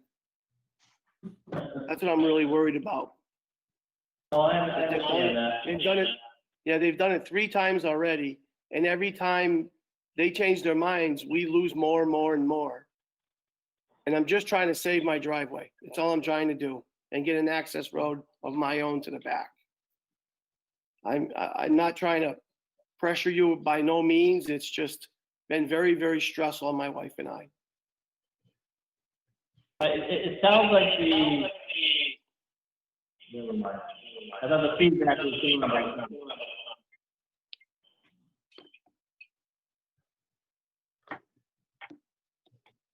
I'd like to hear what Ken had to say. Ken, simply Ken, my question is the application correct with Michael and Ann Lynch being the name of the applicant?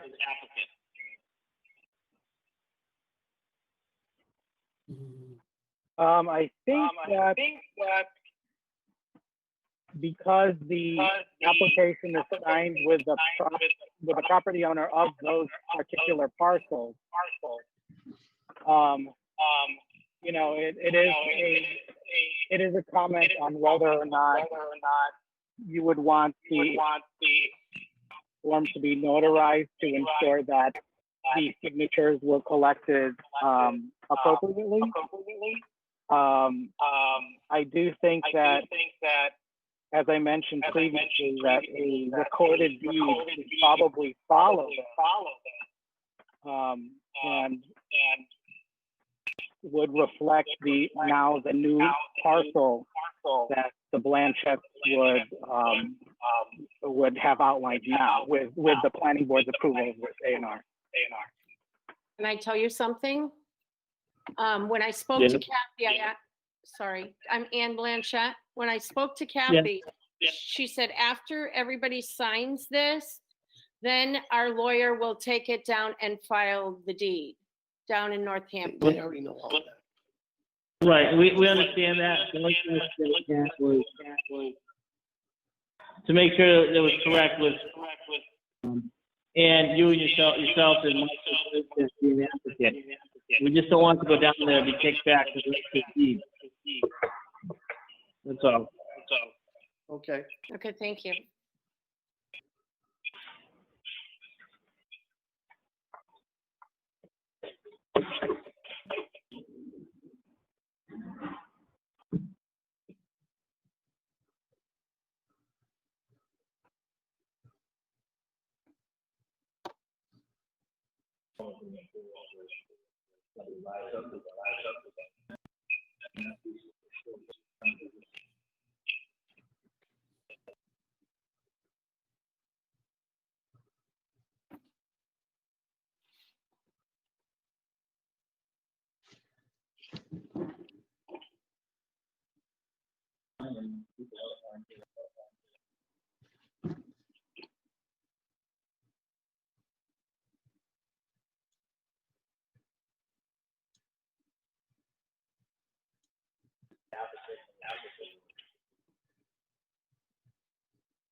How the application is correct. That goes to court.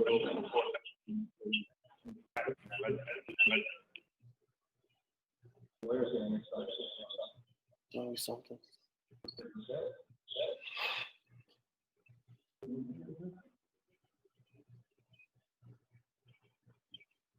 So do you have a purchase and sale? Do we have a purchase and sale agreement? Yes. Is that what you're asking me? No, I don't. Nothing was drawn up yet. We had to get it through the planning board first, as far as I know. It had to be approved and the rest of it'll fall into place, I guess. I don't know. The lawyer said to give them it afterwards. I know that.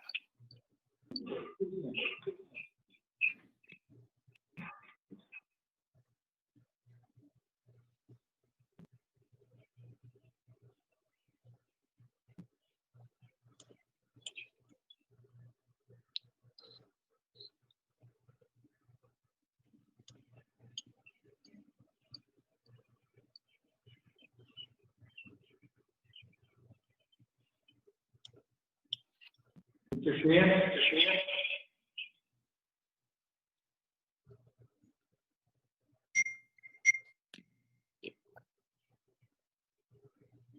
Rob, that's right, Bob. Yes, Have you seen the application? yes, I have.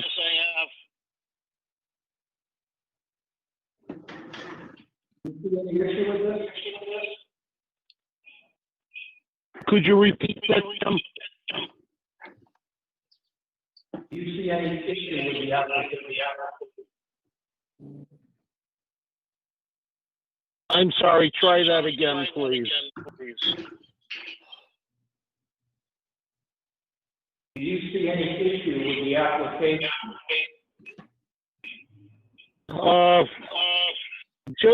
Just the fact that it's not being presented with the actual owner of the property at this point in time.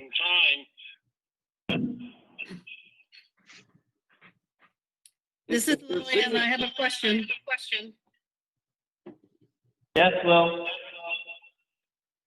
Can we approve it with the stipulation that the sellers signaturize?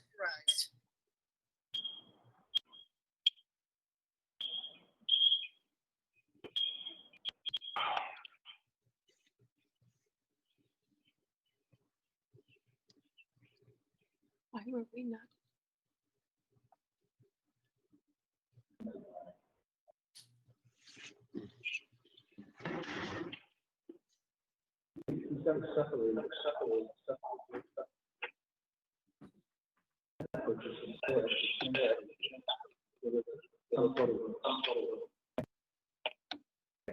You can't use this as you can't sign off. You can't sign off on a piece of property. We don't have that authority. We have to do it. I don't know why Kathy didn't tell us that. I don't know. So if we look at sign off on any, if we did that, and all that does is it changes that property into two areas. You make the changes to those lots. That doesn't give you right to anything. Is that what you're thinking the A&R does? What do you mean? Were you talking to us or were you talking to one of the coworkers? I'm sorry. I was speaking to you two in regards to it.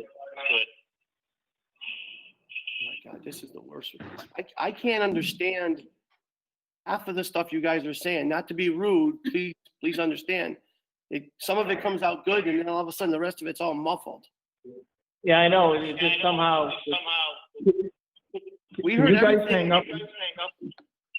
We heard everything great throughout this whole thing until we got on, and everything got a little messed up with our whatever you want. Reception. Getting feedback. Are you on a computer? Right? Yeah. Yes, we are. You want to try calling in on the phone? See if it makes a difference? I don't think I have it on my phone.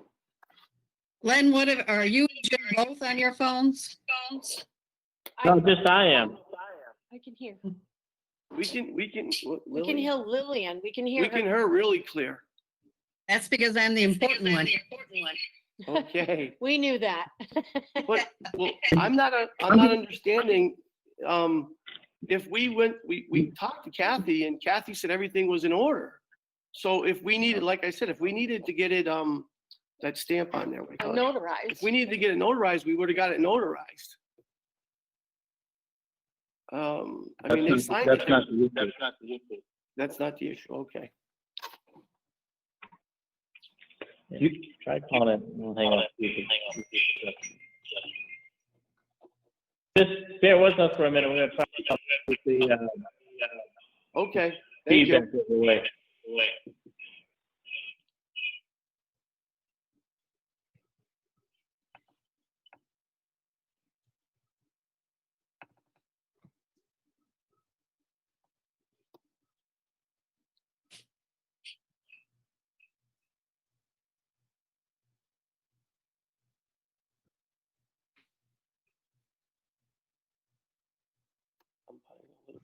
Glenn, can you hear me fine? Now, there's feedback. Every time someone speaks, you hear it again. Yeah, same here.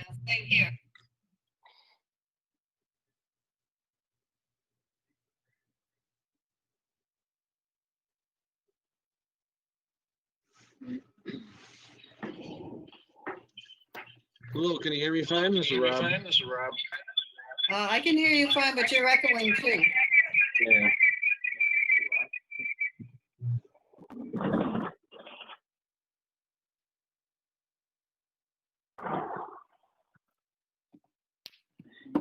All right, Okay, come on now.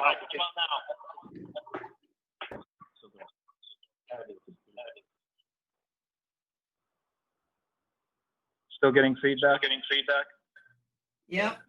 Yes, we are. Okay. All right. Put yours back on. Have them call you. Applicant. Oh, okay. Yeah. Speakerphone.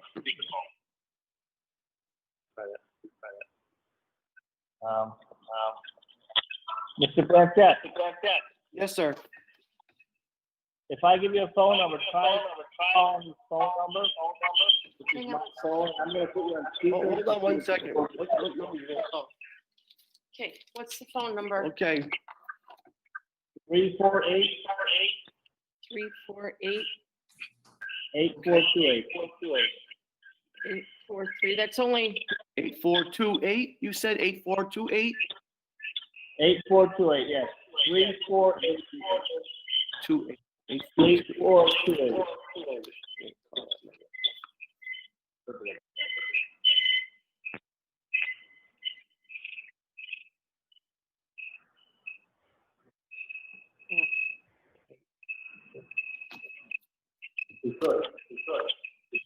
Okay, I'm calling the number now. Hello? You gotta log off the computer, I think, yeah. I gotta get off? Okay. Okay, hang on. Oh, she's trying to log off now. I'm leaving the meeting, okay? It says leaving the meeting, that's okay? Say yes? Yeah. Yes.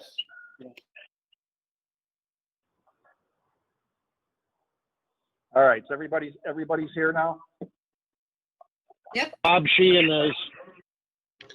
Rob's here. So, everybody hear everybody now?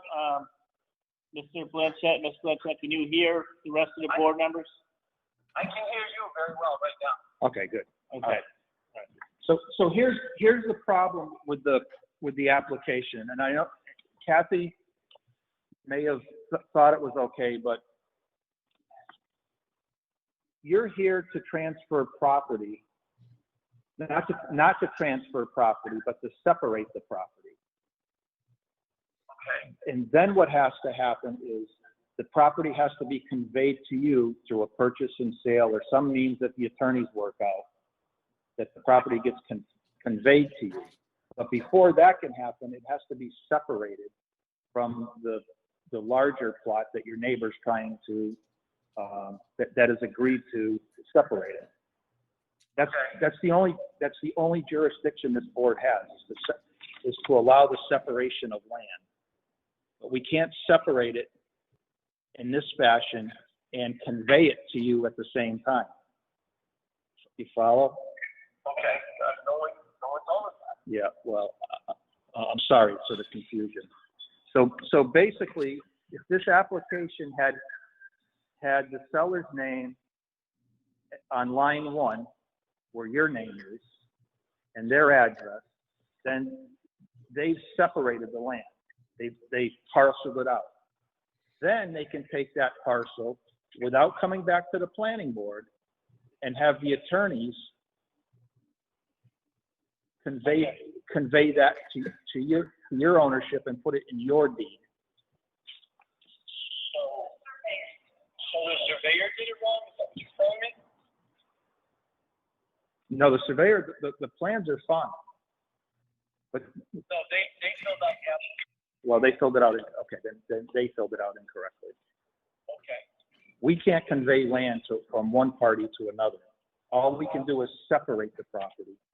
How do we fix this? So all you need to do is have your name removed, their name put in place.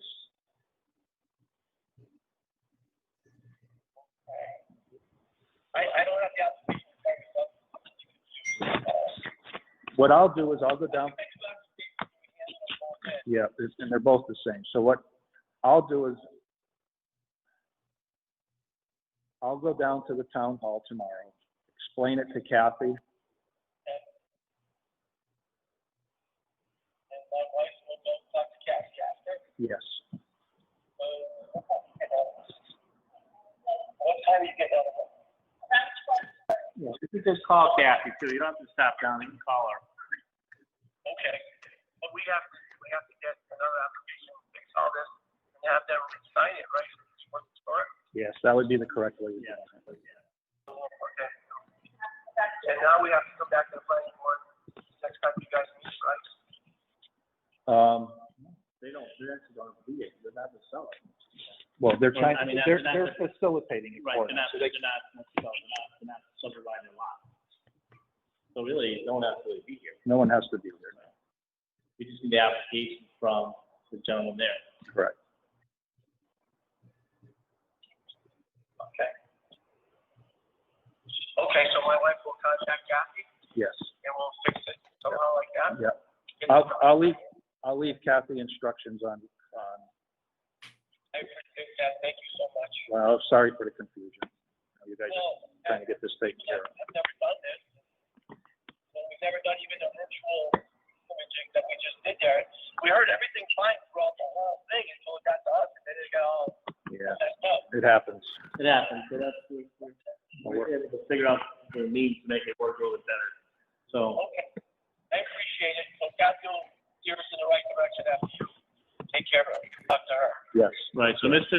Coffey will go down there, talk to Kathy, tomorrow, and just, you know, have your wife call Kathy and so explain everything, and obviously you have to go down and, get another form, and have that form filled out. You can find it notarized this time? No, it doesn't have to be notarized, it's just, so, where it has the name of applicant, instead of, your and Ann's name on there, it should be the person that owns the lot. Okay, I got you. And that he or she is subdividing it into two things. So you're asking us to transfer the property, and that's, what's that?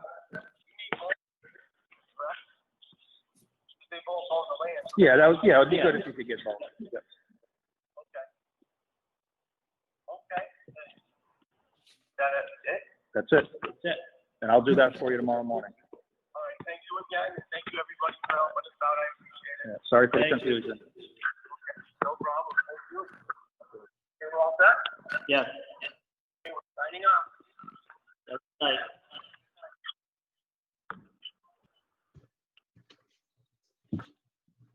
Do we talk to each other without the feedback? It's- I'm hearing you fine. Yes, it was their computer that was giving feedback. No more feedback than normal then, huh? Right. I have a question. Sure. On the one we just did for Maximilian Drive, isn't that the same issue? No, because the applicant is the same, the owner. So Mr. Katowitz owns all that land? He's a land bearer. What was that? Yes. Yeah, he's the owner and the applicant, both. And that's what they have to do. Otherwise, they're asking us to transfer the property. Right, so Mr. Katowitz owns both pieces, he's just. Slicing it up. Right, he's Yes. subdividing his own property. Okay, that's all. I gotta give Chairman Sexton the credit for catching that, because Well, do me a favor, put that in minutes, please.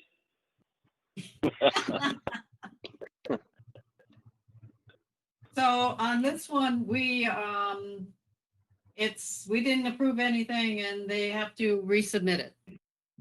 Correct. Right. Unfortunately. The plan's fine. Yeah. Well, actually, let me see if the plan is fine.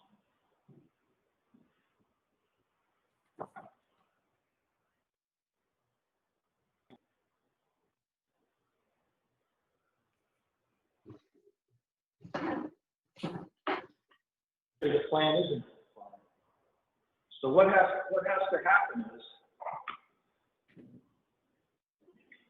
well, I'll leave that up to the lawyers. All they have to do is show that one piece being separated, and they're not really showing that. They're just conveying it. The surveyor should have known better than that. Unless there's something legal that we're not aware of, it has to happen in a two-step process. One, he has to separate the property. And that's got to be recorded, and now it's two different pieces. Now there's two different pieces. Then he has to show it going in a purchase and sale going into another A&R. So this is, I want to buy a piece of my neighbor's property. You'd have to subdivide it first, right? So what for me? It is sell off the rest of it. Well, it's subdivided first. Yeah, that's what I'm saying. Unless we miss something, I don't know how. He has to be the applicant to separate it. He can't convey it to some. There's no purchase and sale or anything with this. This property is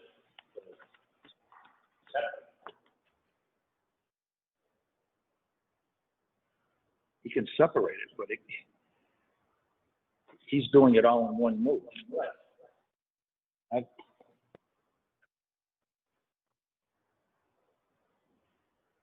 So it all boils Bob, down to the wrong person filed the application. yes. Because they're asking us to put it in their name, basically, and that's not within our purview. Bob, did you see the application? Yes, I did. You agree with that? Yeah. What I'm saying? What we're saying? Yes. It's that's why I said originally that maybe those two signatures on whatever line it was, 5 or 6, 5 should have been notarized. I don't know about. Oh, you mean? Yeah. Well, it didn't matter. We approve them all day long without notarization. The applicants don't have to be here. Right, but we don't know. We, the planning board, don't know that that is indeed the signature of the property owner as it is today. Yeah. So. Especially when the applicant is under a different name. Right. No, I think we went, that the board went in the right direction with this. All right. Is this all we got? No, we have more. Maybe so. I saw you roll your eyes. You saw me roll my eyes? Yes, I can't hear you. What you say about what? What else do we have? Well, going back to Dollar General. Yeah. Did we want to do anything about the recommendations? Just say we discussed them. Yeah, I want to get some more feedback from town attorney. I know they want to get this put to bed, but. Okay. I don't think Greg's willing to give him the CO. The last time I spoke with Greg, he was not willing to give him the CO until this was resolved. Not in theory, but actually resolved. Okay. And if he's changed his mind, and I spoke with him after the meeting. He called me that afternoon. Oh, okay. So Okay, unless so I, we'll leave it at that. unless I misunderstood him, I don't think he wants to sign off on anything until they resolve it. And I, quite frankly, I don't blame him. Now, another question from the building inspector. Did you see the email that Kathy forwarded today about the, an oversized building? Yes, You saw that, Bob? yes, I did. I didn't see it. What's it about? He's It's- looking for clarification on interpreting a zoning bylaw. The bylaws say that a barn or garage over 1,200 square feet in area needs a special permit.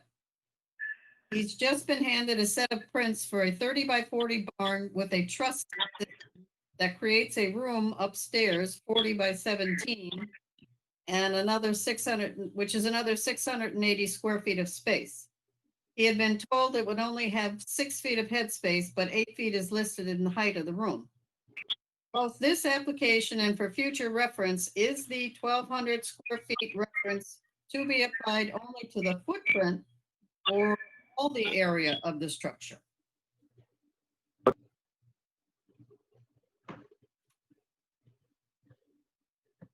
I would say just the footprint. Especially in this I would case, agree. because in this case, because the space we're talking about above is not habitable anyway. In any storage, I suppose, but it wouldn't be considered. I would say just the square footage of the foundation. So you're saying because the second floor is not habitable, what if it was? I'm still in the belief it goes by the square footage of the footprint. Bob Sheehan here. I agree with Jim. I think that when this, well, it was originally down to 1,000 square foot private garage or stable, barn, whatever, and then it was increased to 1,200 square feet. The intent of the regulation was the footprint of the building, not the a first or a second floor, hay storage or whatever. I don't believe that was ever the intent of the regulation.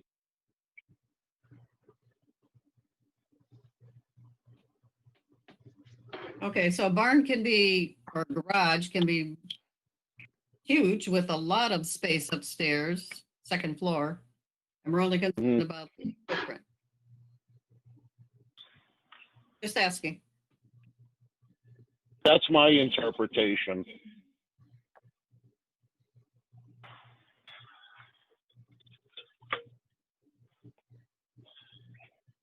We all agree? Yes. Yes. Glenn? Did we lose Glenn? I'm fine with that. Okay, so footprint only. Got it, okay? We're bouncing along here. 10.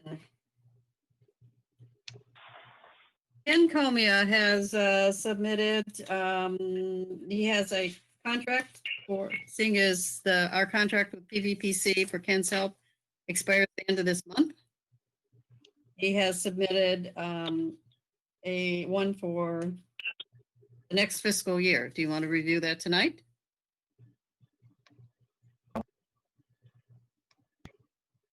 Wants the new board to look at it. And quite frankly, there better not be any travel expenses in there either.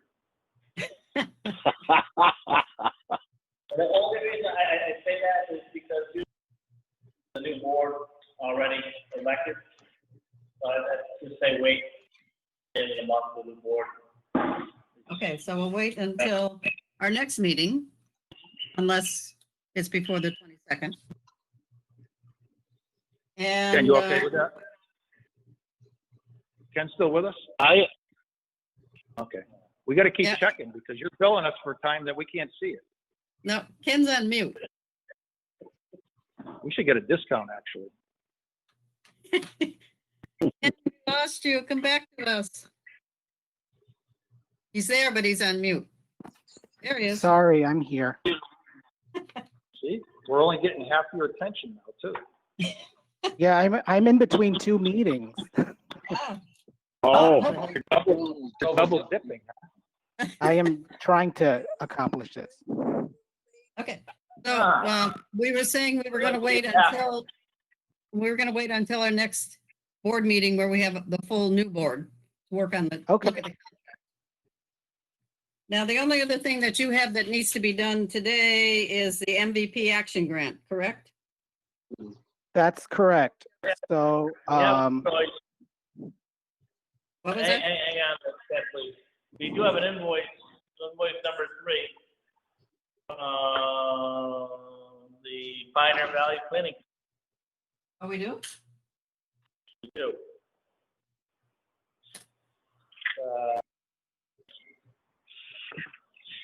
Period covering January 1st, 2020 through March 31st, 2020. Looking at what this pertains to. I thought we already did that one. Is it approved? Maybe, I don't know. It's here again. You have your, General, Once I get the East Hampton Media, they're getting posted on the Southampton TV channel and on the East Hampton Media site. yeah, we approved that at the May meeting. Oh, well, I don't know why it's still here. It came back. I'll ask Kathy about it. Okay. So the MVP action grant we have to approve the letter to send in because this thing is due June 11th. And you saw Ken's email to the board today, everybody? I did not. So, okay. Actually, I can log on and look at it really quick. Do you remember what this is all about? The stormwater and all that? Yeah. Don't sound so interesting. The total amount is being requested is $34,272.48. And it requires a 25% match by the town. In our case would be the planning board. That would be $8,168.12. What was the amount again? I'm sorry, Lou. What was the amount again? Which amount? Both. Okay. The total request for funding is Yeah. $34,272.48. Okay. Okay. It requires a 25% match by the town, which has to come out of the planning board's budget. 25% is $8,568.12. All right.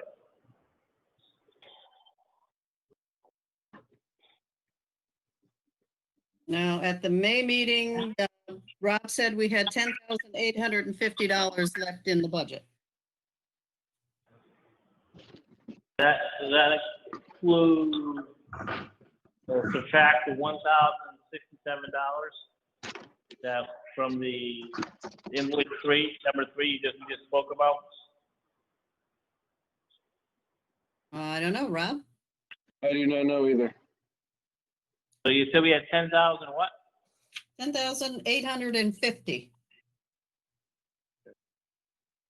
If we took that out, we're still enough to cover that. All right. Yeah. Well, let's not forget. Let's not forget we just spent $3,000 for tie and bond. Well, we're billing Dollar General for that. Right? Right. We bill them. I still wanna don't know.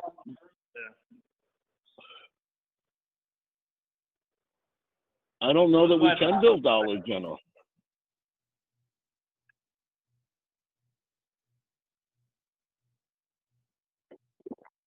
Well, I need to click, I'm not clear on this when you get back to us. But I don't think we need to send them the money up front on this. I think we just have to commit to it. Is that correct? Yes, it's a matter of just ensuring that if there is a requirement for the split, that the town would cover that. So the planning board will be providing a letter of support for the project should it want to. As I had mentioned in an email, the match actually has been made through in-kind volunteer services and through town staff participation. With that said, that means that based on the rates to cover the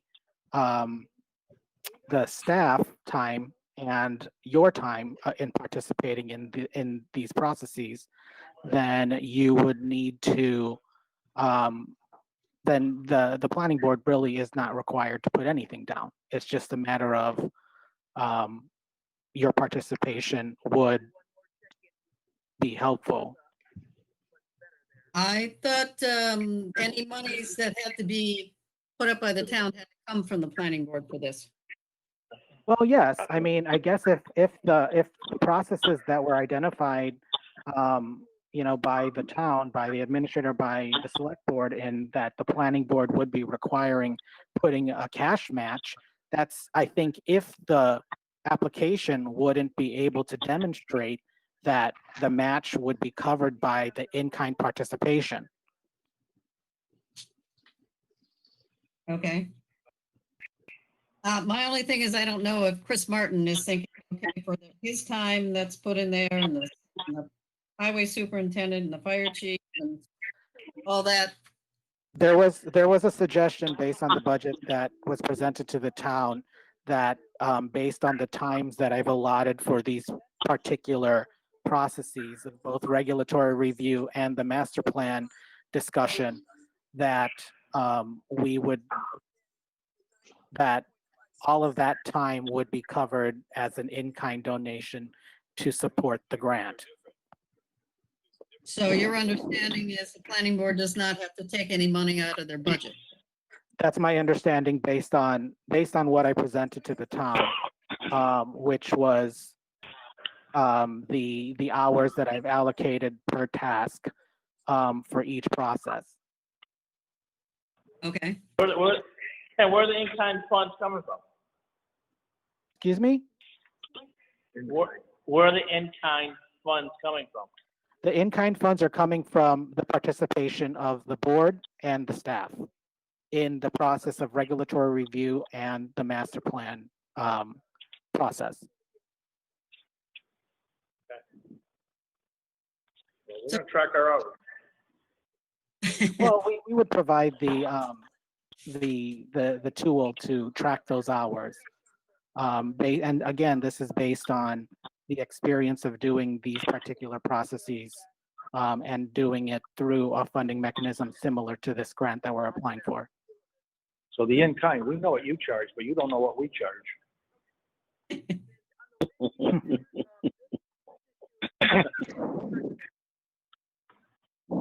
Okay, I get the drift. So we need to sign this letter of intent. And so Ken, just so that I'm clear here and the rest of the board, either Glenn or Jim or whoever, we need to sign it today. So Glenn, you're the lucky one. Can you stop in and see Kathy to sign it? I'm going to recommend that we allow the vice chair, Mr. Tromke, to sign it since he's going down to town hall tomorrow. Okay. He's already backpedaled. And Ken, who is sending in the packet? Is Chris Martin sending in the packet? The town would be, yes. Okay, so then there are some letters by Lesser and Harry and Mindy Dom. Who's getting those? Well, I had suggested in the email last week that, because the application requires 3 letters of support. So whether or not that's elected officials, it can be, obviously it's a little more difficult based on the time crunch of getting those letters of support. But I had asked the town to do that. So whether or not that's Chris Martin or Kathy Leonard, as Dave DeRozier had suggested I reach out to on Friday to send those to elected officials to possibly get those signatures. The PVPC will be providing a letter of support for this project. Dave DeRozier has provided a letter of support, and the planning board will hopefully do the same. Obviously, additional letters would be helpful. Okay. Jim, do you want to check with Kathy on that when you see her tomorrow? It will do. Okay. Ken, I think that's all we had with you, right? Yes, well, thank you. This has been this was a fun meeting. Only here for half. Let me know, as I mentioned, Will, Are you talking about our meeting? I or the will other have one you're on? expended all of my time. I will do that decision. I'll charge elsewhere and send that to the board. But if we need to be in contact regarding the future service agreement or anything else, I'll do so. Okay, I had good. a question. Okay. I had a question for you, Ken. Sure. You said you enjoyed the meeting. Which one were you talking about? Ours or the other one? Oh, It's funny because I was in yours for the majority of the time. I just joined at We the don't know 7 that. o'clock. I'm gonna have to lead that one. But I look forward to the next fiscal year to work with you all until you guys get a town planner. Same here. Look forward to working with you too. Hey, Ken, if I don't see you or speak to you again, it's been a pleasure. Likewise, Glenn. Good luck to you. Thank you. okay. All right. Thank you, Have a good Ken. night, guys. Thank you. Again, thanks. We want to go over the last thing I have is going over the action items, and we can do that really quickly. Okay, go. Where's that feedback coming from? I don't know. Okay. That's Rob.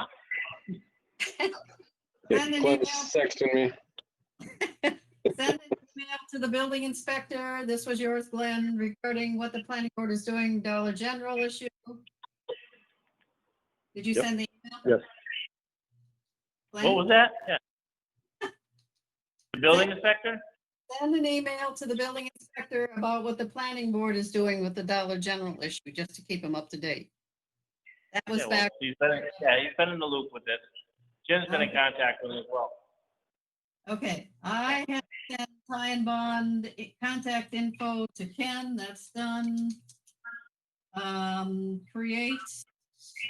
create a letter to Alan Katowitz, asking him to come to a meeting. For Glenn to sign, that was done. Letter to Deb Woodward-Insky for Glenn to sign. Remember, she was talking about the land that she wanted to make sure everybody knew there's maybe swamping back there. I can tell you're shaking your heads, yes. Glenn, sign Yes. those letters. Sign those letters. What's that? You were supposed to sign those letters. I assume you did. Kathy had me sign some letters there last week, yes. Okay. Ken was supposed to send the planning board copies of other towns' bylaws regarding large gatherings, and he did that.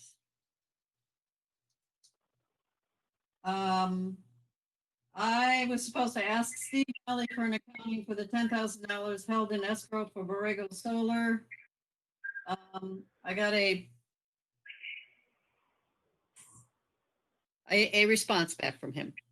We'll discuss it later. Obtain final billing. numbers. I have to do that yet. And send Kathy the Raymond Beaujolais invoice. The COVID-19 hit and it fell right out of my head, so I'll get that done. Research the original billing for Granby Solar for square footage. That was for you, Jim. I'll get that done. Bob Sheehan, I think I did this. Submitted by Red Rock Solar to compute the square footage. Yes, I believe I was nominated to do that. I do not recall receiving anything. Okay. Plans. Yeah, I will leave it for me to do, yeah. Okay. Create draft invoices for Granby DG series, building and signs. I'll do that for the next meeting. Send board, Ken was supposed to send the board samples of how other towns addressed venue zoning, kind of the same as what we had before. He did that. He was supposed to send information on Westover Metropolitan Development Corporation. I don't recall seeing that. Does anybody else recall that? No, Okay. I do not. I don't. I don't. And Glenn, you were supposed to check with Chris Martin regarding the proposed scope of the DLTA grant that Ken Comia sent. So we'll hold off on that. That's it. Need a motion? I'll make a motion to adjourn. Oh, wait, before you do that, we need to decide when we're gonna meet next. When are we gonna meet next? Okay. We'll You want- determine that after I get some information from, town attorney and Greg. Okay, so to be determined. Yes. Is there a day, any day next week that doesn't work for somebody? Just, going forward. Well, we can do one of these things real quick. Yeah. We can all call in, so we don't even have to. Are you talking around the same time, 5 o'clock? 5 o'clock, yeah. I'm fine. Will, could you circulate any of the action items that Glenn has? So we can make sure they're cleaned up before the 22nd? Sure.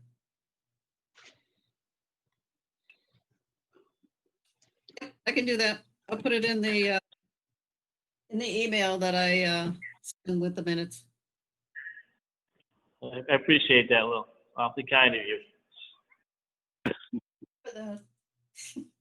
You're not done yet, Glenn. I'm gonna write you in. Spell my name right, okay? Now Got we about 100 people. 100 people gonna sign you up. I'll make a motion to adjourn. Is there a second? I'll second. All in favor? Glenn Sexton, aye. Jim Tromke, aye. Rob? Bye. Will? Aye. Bob? Aye. There we go. Meeting adjourned. Thank you all. Bye, everyone.